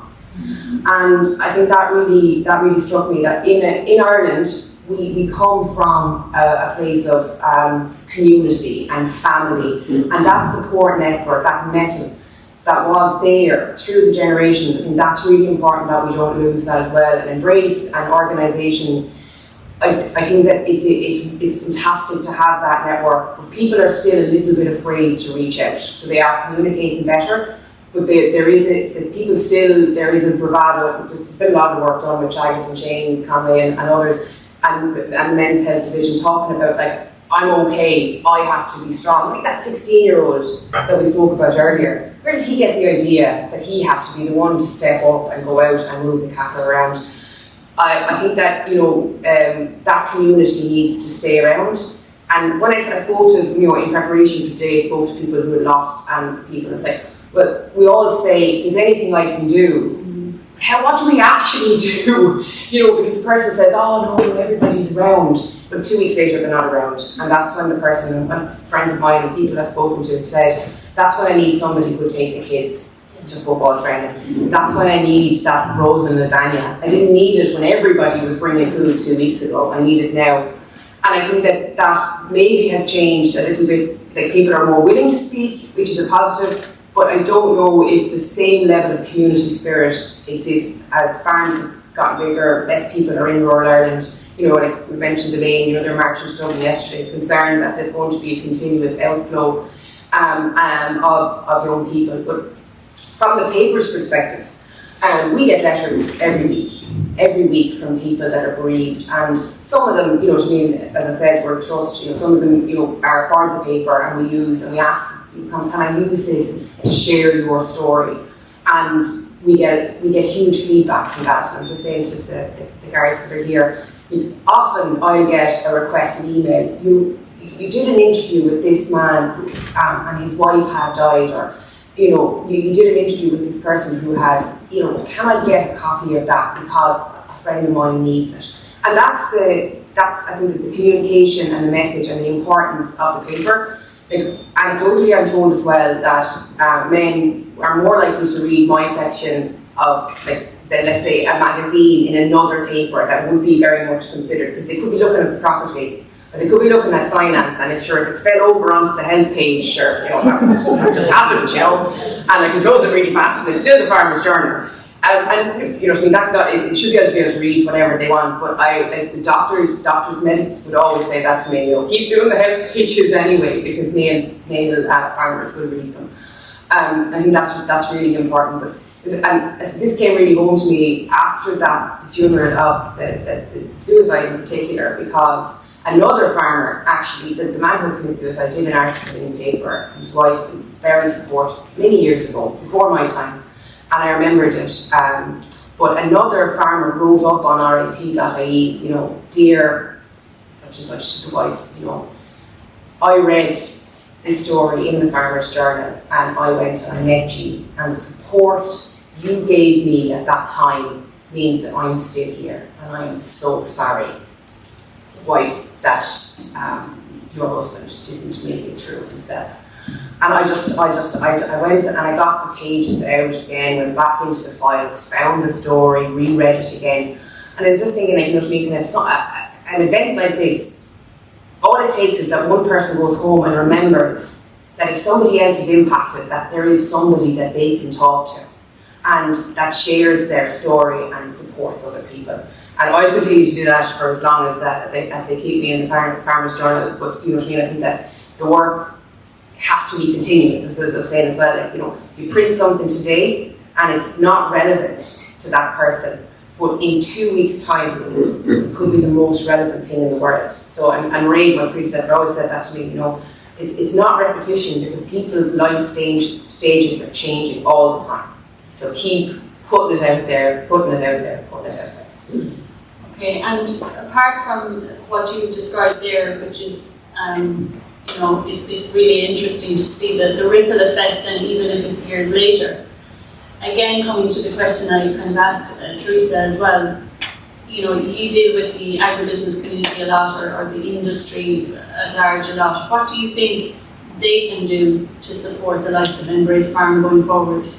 Well, I think that the labour, and this is a real fundamental issue, the labour issue on farms is so bad now that if the co-ops could support, farm relief through Embrace, just to take that pressure off people for that time, to help them, because people, the shock at first gets people through. It's the weeks after, and you're not coping, but you have to, we're getting on with it, and the brave face and the expectation. I think as well, allowing people, like from the co-op's perspective, supporting Embrace, making sure that the literature is there. It's not just co-ops though, it should just be, I think this kind of work should be everywhere, and the more normalised the conversation is, the better. And I think that earlier on, that communication of definitely not crossing the road, and making sure that you do go and ask the person. Because like I've said that to people as well, oh, do you think they'd mind if I got in contact? So yeah, they really want to hear from you. Even if it's just, hi, how are you doing? Is there anything you can do? You know, people want to hear from people. Even they're alone, affected people. I think technically, like really, if people can actually provide physical help as well, I think that's really important. Like, you know, Caroline going to somebody's house, that's actually, you know, and saying these are the things that you can do, because people are just can't completely overwhelmed, and they don't know what to do. And children as well, like it's you know. And maybe just if either of the panelists want to come back on any of those points that were raised, if you wanted to pick up on it and give your tokens worth. Yeah, one point there that Amy raised with regard to the press and the media and how we report these stories. I think that's a very important point, because within Teagasc we had been producing leaflets and information booklets with regard to mental health, and as I was saying to my colleagues, you know, very few farmers will be comfortable coming in, picking up one of them booklets in their local advisory office or wherever. So we actually put that information into a publication called The Pressures of Farming, which related to the financial pressures, but also the other stressors that farmers have, and we put all the appropriate links and everything in the booklet. And that idea actually was picked up by our colleagues in Northern Ireland. Exactly, yes. Can I just add as well, and from the IFA perspective, we run the Green Ribbon Mental Health Walk as well each year, and that's been 10 years running. And you know, every year we're trying to get as many farmers out on the ground. We usually take it off the beaten track, so it's you know, a lovely quilted wood or near a beach, or and it's more like an open communication talk. Let's talk and walk is supported by Mental Health Ireland as well. And it's trying to advocate to get as many farmers out as much as possible, and to take that stigma away and to enhance more positive mental health and well-being. So yeah, we're trying to do our part, and more we should be doing. So thank you. Okay, I'm going to open it to the audience as well now, so if you have any questions, and if someone can tell me, I'm doing for time because I don't have over time. Okay. So does anybody want to ask our panel a question?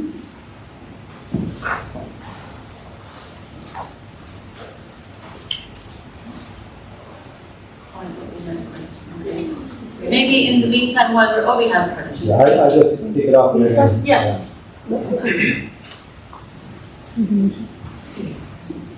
We're after getting a significant amount of information from the last panel and from yourselves as well. And there you mentioned the National Farm Survey, where you've picked up on the stressors, and in particular the number one, I think you said, was the weather. And number two was the workload and the lack of labour that's actually available out there at the moment. And then on to the finances and the loans, and in particular for the dairy farmer.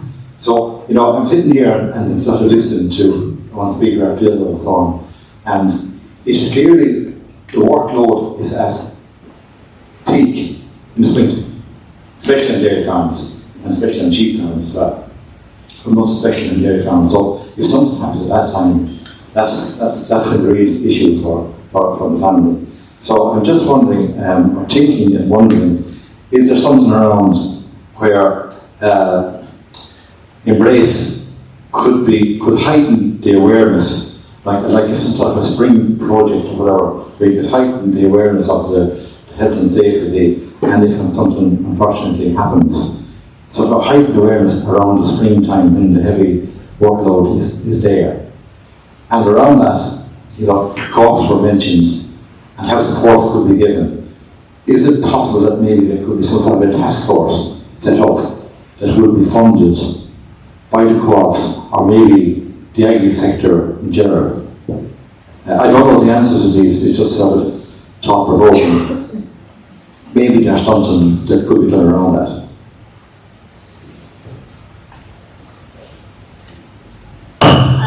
I know we have in Lorraine, maybe from Rural Support in Northern Ireland, I know you have worked with the industry, and maybe you can give us just two minutes of your experience so far in you know, tapping into what you're suggesting there and seeing how it has worked for you.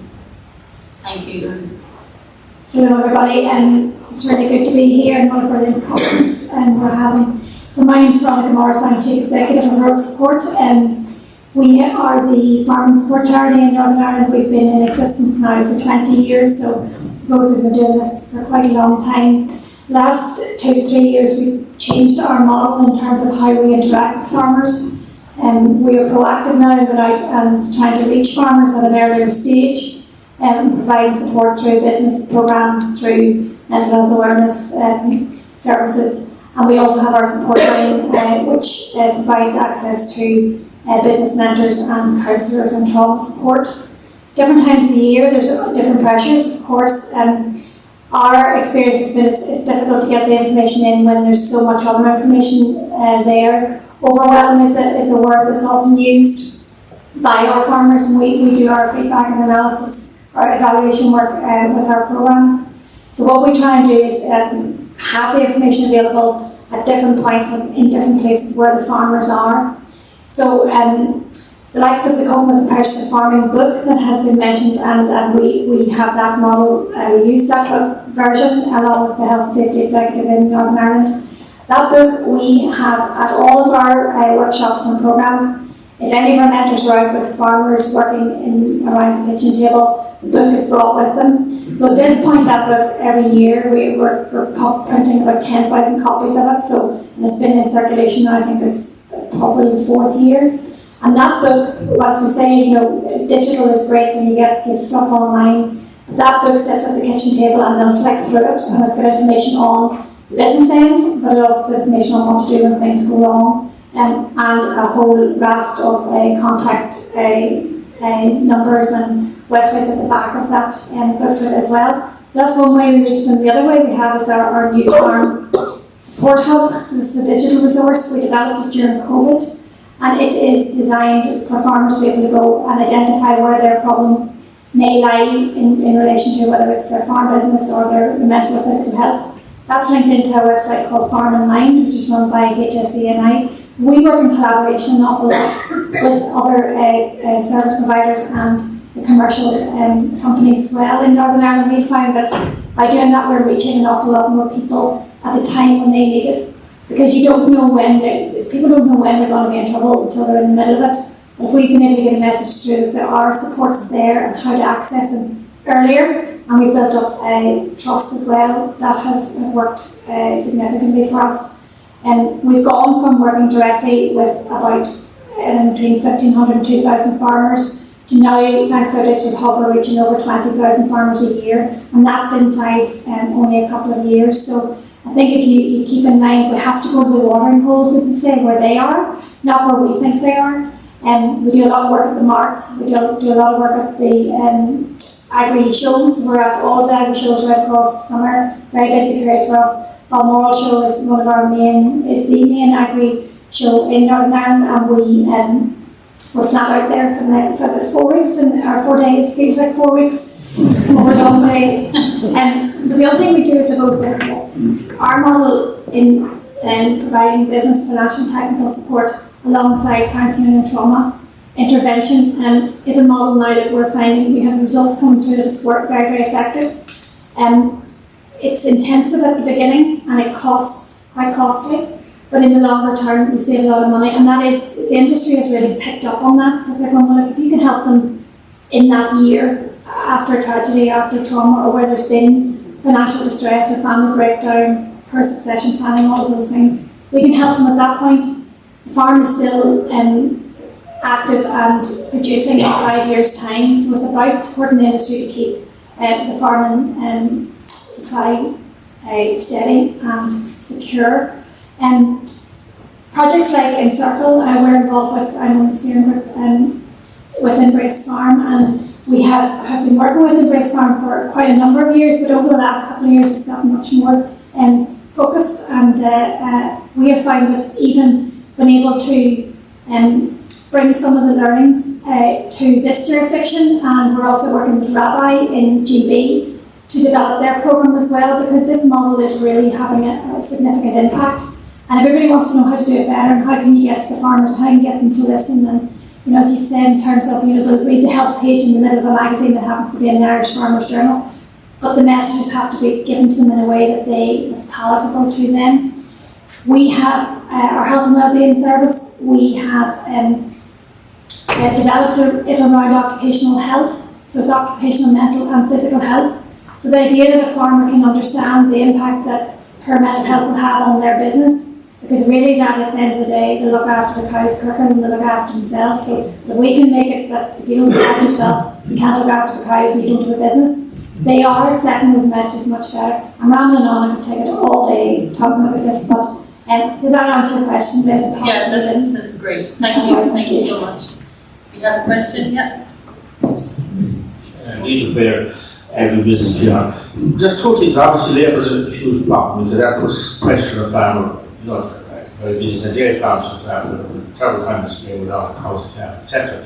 So obviously, one solution is the farm relief service. And I think if the government would give better tax incentives to encourage farmers to use the farm relief service more, that would help. The other thing that would help is the farmers made more use of contractors. So contractors can afford to have the best equipment around and they have experience driving, etc. The problem is they're not getting any grants from the government, which is crazy. Like, I don't see why the government shouldn't give grants to contractors. If they didn't, contractors could afford to buy more modern equipment and charge farmers less. Okay, thank you. And Sally? Yeah, and it's just great to be at such a fantastic event. I guess I have a question, and it probably relates to Norman and Caroline as much from the previous panel. I love the whole ethos that, you know, it doesn't matter how this happened, we're here. It's about compassion and support and embrace. And I'm sorry, I have a really bad cold. I just wonder, is this different depending on whether you've lost somebody or whether it's an accident? And if it's a life-changing accident, is it the family or the person who comes for support? Is there a difference? And, you know, how is that different? Do people who have had an accident view this differently? I guess what I'm wondering is, are people judging themselves? Is there an additional difficulty in providing support in that type of an instance? So does Caroline or Norma want to take it, or? Well, I guess we have survivors of farm accidents that do come to us, and we have a peer-to-peer support group that they are quite active in, and they come to that support group about 3-4 times a year, and they talk about all sorts of that.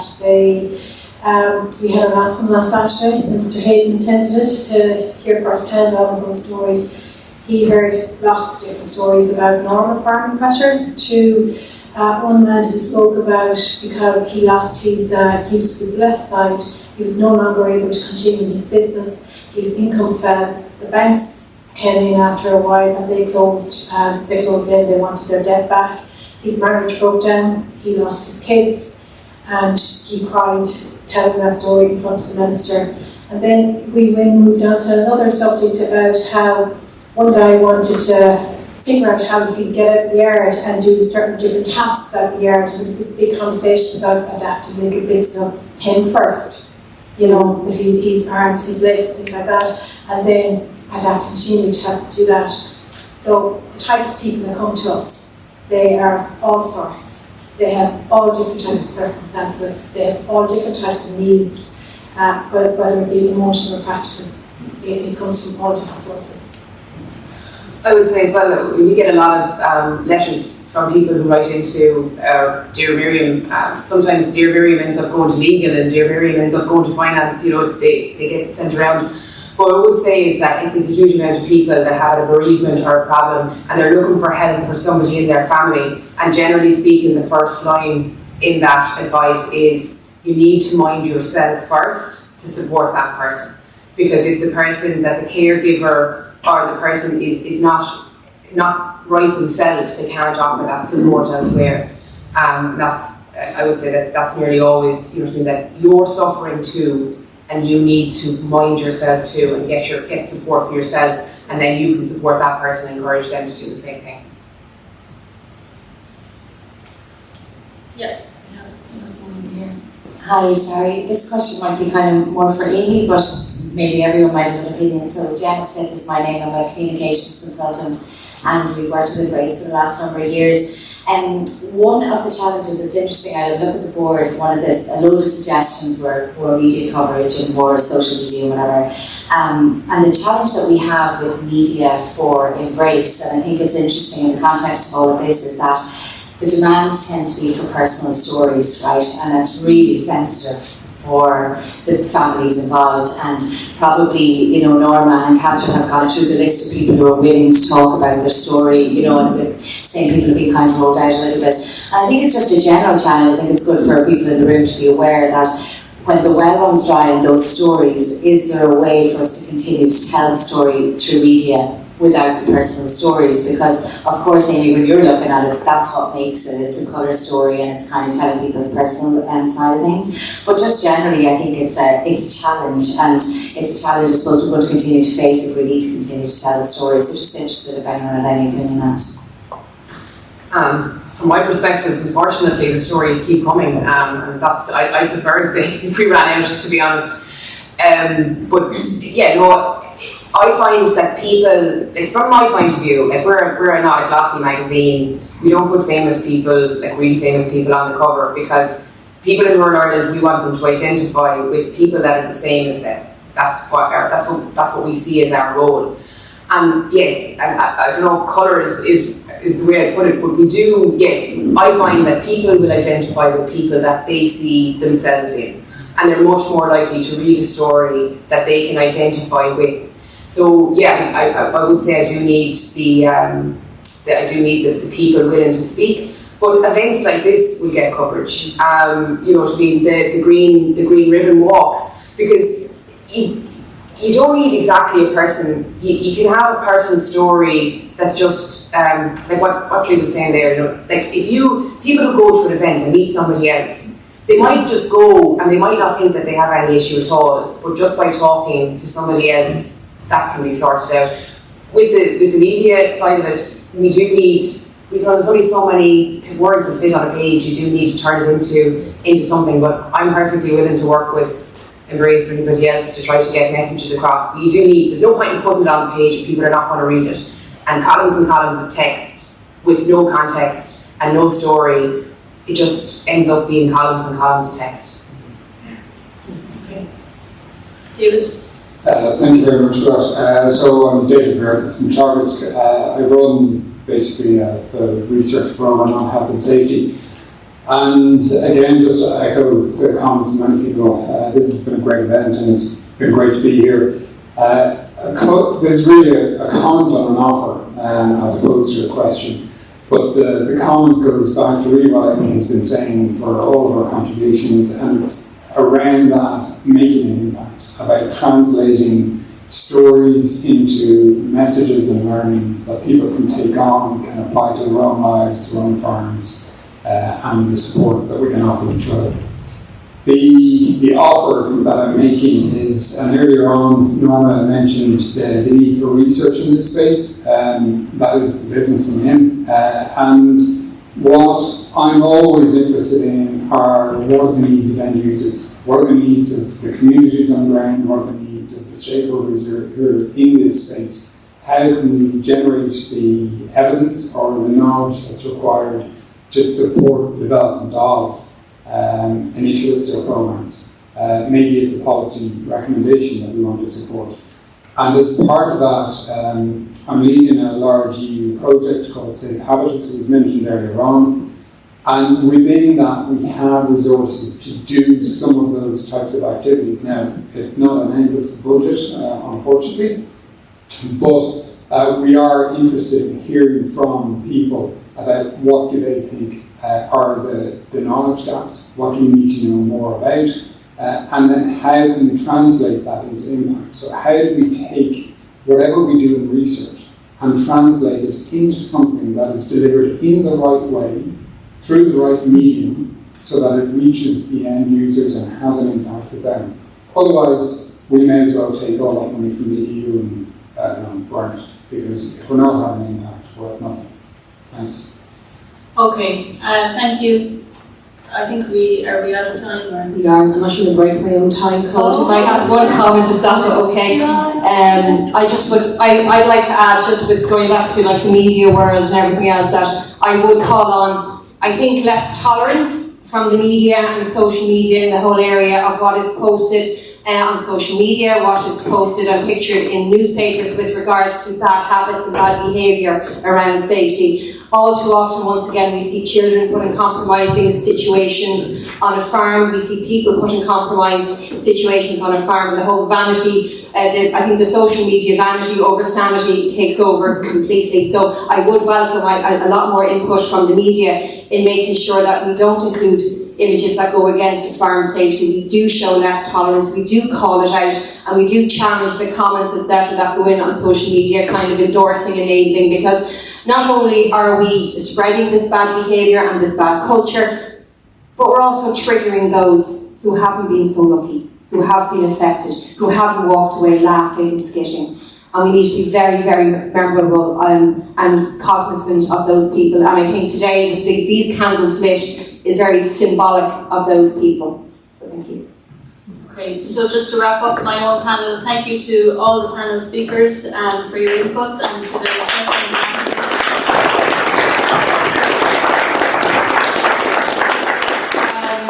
One other thing, the Minister said earlier on in his opening speech that the need for support here is never ending. So it is vital that we are able to continue to support the likes of Embrace and the huge, amazing, impactful work that they are doing. So I hope when you go home today, you take that message back to wherever and whoever will listen, in whatever guise that is, and do what you can at your end to help support this, to continue this fantastic work. So thank you.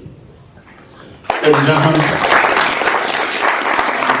on your behalf and on my own behalf, I'd like to extend our thanks to the panel for a very interesting debate that's got me going on several issues in my mind already. Our thanks to Liz Gavin, who chaired it, and our thanks also to Amy McKeever, to Teresa Roach, and to Anne Kinsella from Teagasc.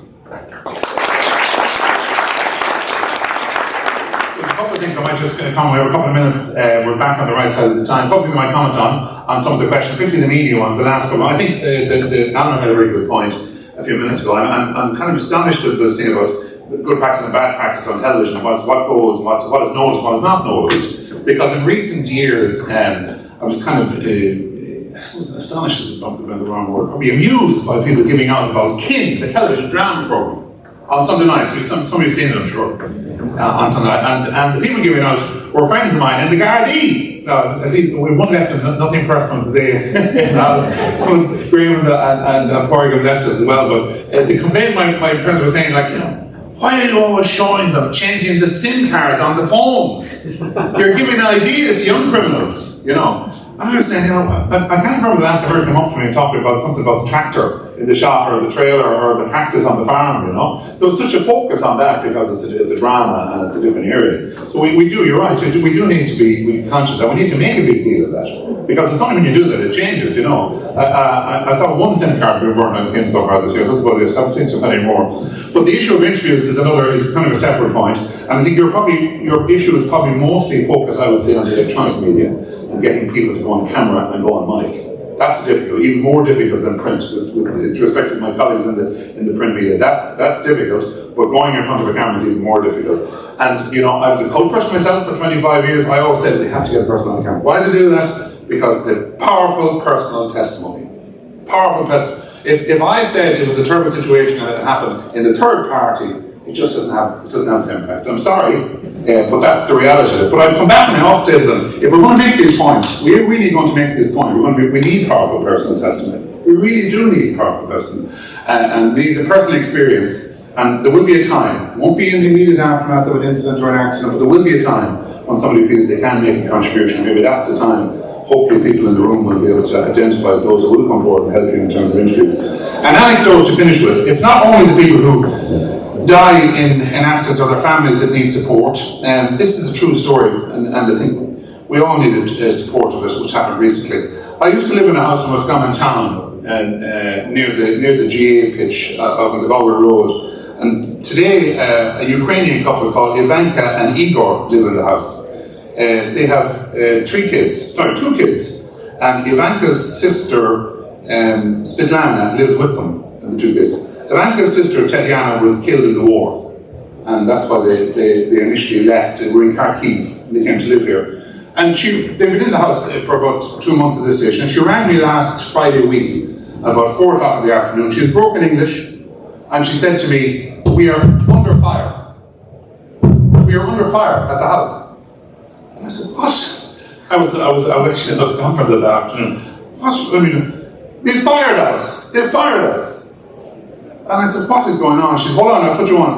She put me on to a young man who was cutting the hedge on the GA pitch at the back of the house that afternoon with his tractor and hedge mower.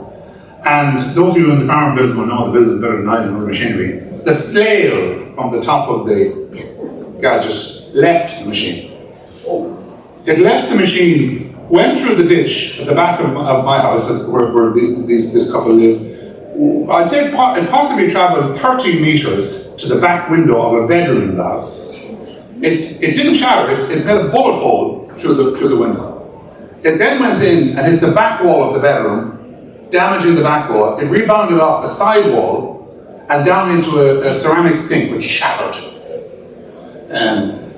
I was horrified by the story. When I went to the house, everybody was in a state of trauma. The young man, the young lady in the house, who had been in that room approximately 8 or 9 minutes previously, but had gone back to the kitchen to do homework with her child. The second person, the young man on the tractor, was absolutely traumatized. Never happened before. He never saw it ever happening before, practically a new machine. And I can tell you, I was absolutely traumatized. Because as far as I'm concerned, it was like a missile came into the house. It's extraordinary the damage that came 30 metres out of the field, through the ditch, through the window, through the glass, hit one wall, rebounded back off the other wall. If that hit somebody, they were stone dead. It was an absolute tragedy waiting. But the moral of the story, this is one of the things, we all needed support after that. But the moral of the story was, and I'll name them because when they did, FBD were his insurance company. And when they rang, and it was a procedure in terms of the damage to the house, which is secondary on the day, I can tell you, but a couple of weeks afterwards, I asked them about the accident and about the follow-up, and they were very polite and they were very efficient. But they said, as loss adjusters and as the company, they had no role in an aftermath of that accident. And I was astonished by that. I said, we are principally involved with the evaluation of the accident, how it happened, and the evaluation of your losses. But not as a follow-on educational perspective. They said they had no role in going further in terms of contacting the manufacturer of the machine to examine possible faults or possible whatever it was, and to learn a lesson from the accident and to try and prevent life in the future. And I said it to the broker, and I said it to the local manager, and they said they passed it up the line. But they said, strictly speaking, they did not have a role in that situation. I said, who is the role then? Is it me? If I go to make a campaign over it, certainly the owner of the machine had first and foremost they had a responsibility. But he was a young champion. He was quite adamant this had never happened before, ever happened before in the machine. He was as traumatized as anybody. But maybe we should be a little bit more on the preventative side. We should be a little bit more proactive in terms of getting involved and ensuring that insurance companies get involved and everybody else gets involved when an accident happens, even when there's not a loss of life or an injury. And that's the true story. It was a very dramatic Friday afternoon a while, if I can tell you that. But thankfully, nobody was hurt. But Ivanka and Igor still remember the day they were under attack in the house because it brought back memories for them of what was going on. Anyway, I've gone off the line of Jim. I thought I'd bring that story to you. At this stage of the afternoon, and like I say, we're coming towards the conclusion, but I do indeed want to thank the panel, as I say, for their contribution. And at this stage, the last of our animations today you're going to see. This time we're going to hear the story of Paddy and Josie. 50 years ago, Paddy and Josie's firstborn died in a farm accident. As time passed, more children came. Their eldest, though rarely mentioned, was never forgotten. At the first Embrace Farm Remembrance Service, their daughter's name was read from the altar. On hearing her name spoken aloud, the elderly couple found the place to remember and grieve for their Anna.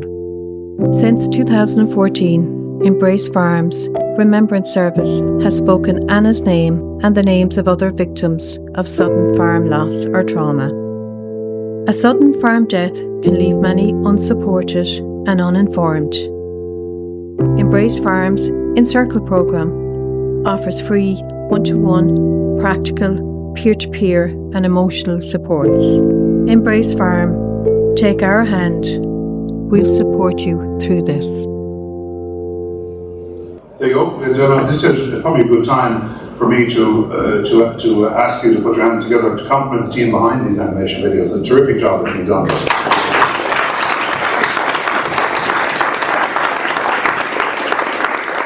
And so we're coming to the conclusion, ladies and gentlemen. I now wish to welcome to the stage for final acknowledgements today the co-founder of Embrace Farm, Mr. Brian Rowan.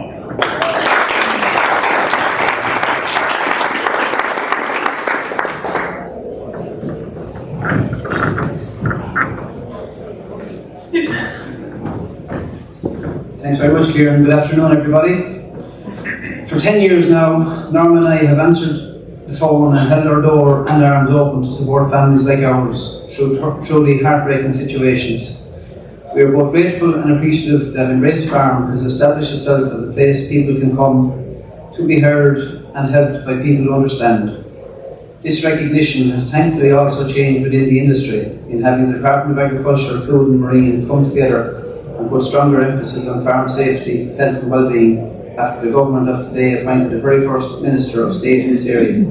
The EIP funding we have received from the Department of Agriculture, leading to the creation of the Encircle Programme, has meant we can help more families in ways we always wanted to, but didn't have the resources to do so.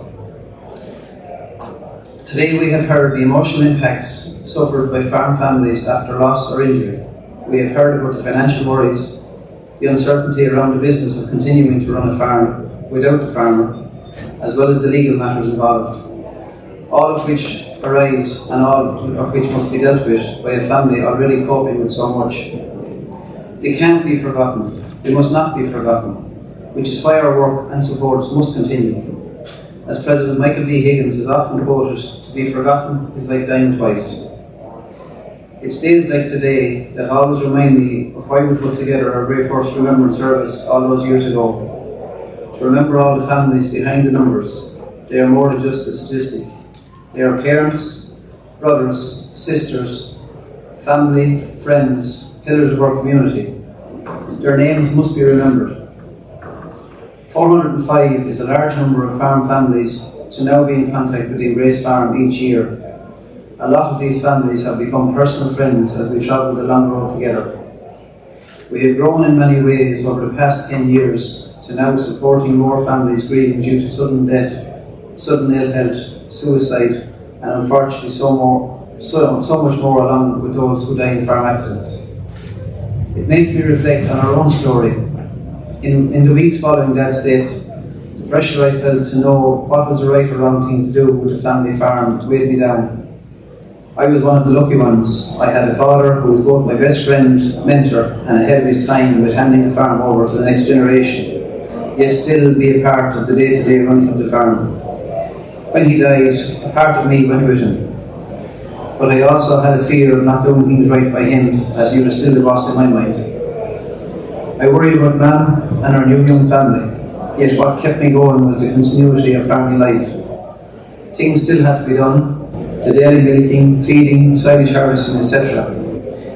Each day, week and month, I would speak to the many farm reps, suppliers, co-ops, banks and officials, and what was once a shared task with my father, I now handled by myself.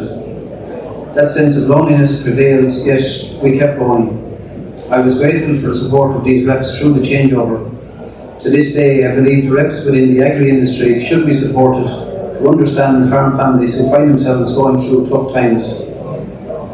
Other families don't have it as straightforward as I did, and it needs to be reminded to everyone here and beyond that farming is everybody's business. Without the farmers and the farming families, there would be no agricultural industry for us to prosper in Ireland. We must and we need to support our farm family businesses when these sudden crises hit. Farming businesses are the backbone of rural Ireland. Farming businesses are a major contributor to the Irish economy, and with the many opportunities and challenges that comes with agriculture today in times of sudden death and loss, to support one another is crucial. Keep the wheels turning and the grassroots ethos of our sector intact. We have made a start in setting up Embrace Farm and getting it to this point with generosity and help from the many people who have donated to our cause. However, now the story has gotten bigger. Suicide in small areas of rural Ireland is a huge issue. People dying prematurely ahead of their years due to sudden ill health or other off-farm incidents. This is the quiet underlying pandemic stretching out through rural Ireland today. We want to do more, reach more and help more. If you take one thought away from today's conversation, is the agri-industry that all of you are part of, are you prepared to support families going through sudden loss and injury? We ask those of you who want to financially support our work in Embrace Farm to come talk to us, as we have plans afoot to knock on all your doors, and we have a deep bank account ready for filling. So just to close off, a few thank yous to Minister Hayden and his team for their support of our work. Unfortunately, he had to rush off on their appointment. The Department of Agriculture officials for granting us the funding for working with us over the past 12 months. The operational group that guided and steered our Encircle Programme. David Layden of IFAC, Kieran Austin of the National Office of Suicide Prevention. Delighted that Veronica could join us from Northern Ireland today. She's been a great part of the team. Ashley Mean, Agri Solicitor. Angela Hogan, Embrace Farm board member and also one of the personal families that had a loss as well. Tom Canning, Agri Consultant. 30 professional mentors across the country that have come on board to provide counselling, legal, agribusiness and financial information. Our board of directors, both past and present, who have always guided us from the very beginning all those years ago. The project managers and communication people who have helped us deliver this programme over the last 12 months. And finally, the team at Embrace Farm, Catherine and Caroline, who have both put huge efforts into the getting Encircle off the ground, and more recently, Alma and Margaret. You are more than just colleagues to Norm and I. You provide a very valuable service to the farming community that is because of who you are and what is in you already. Thank you for your unwavering commitment.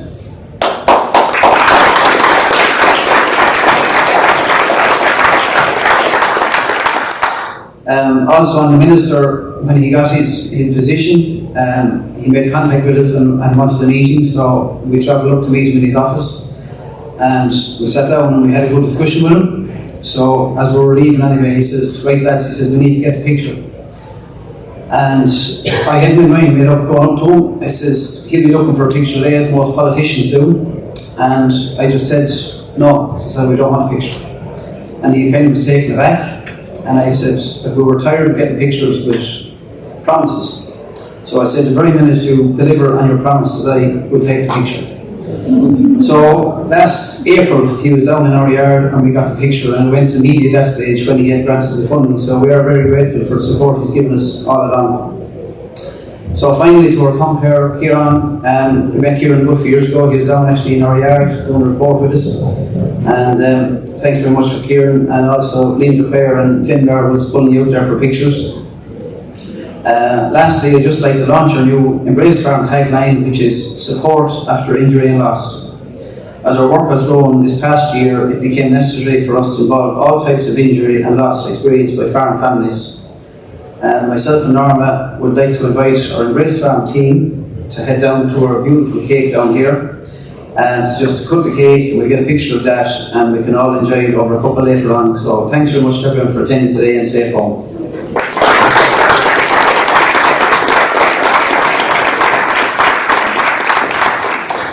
So we now have a set piece photo call. It is a beautiful cake. My noise until the more come good, have they?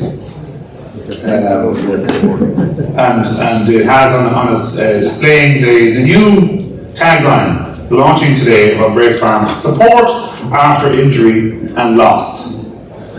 And I'm calling him Norma. Yes. Norma. No, you can add us every Tuesday. By the way, I'm also going to appoint Brian to a programme for government as an advisor. I like some of his tactics. If I could nominate him for the programme for a negotiator for the next government, actually, might be a good idea. Well, the picture's been. Will we go 3, 2, 1? 3. Well, the photographers go 3, 2, 1, not me.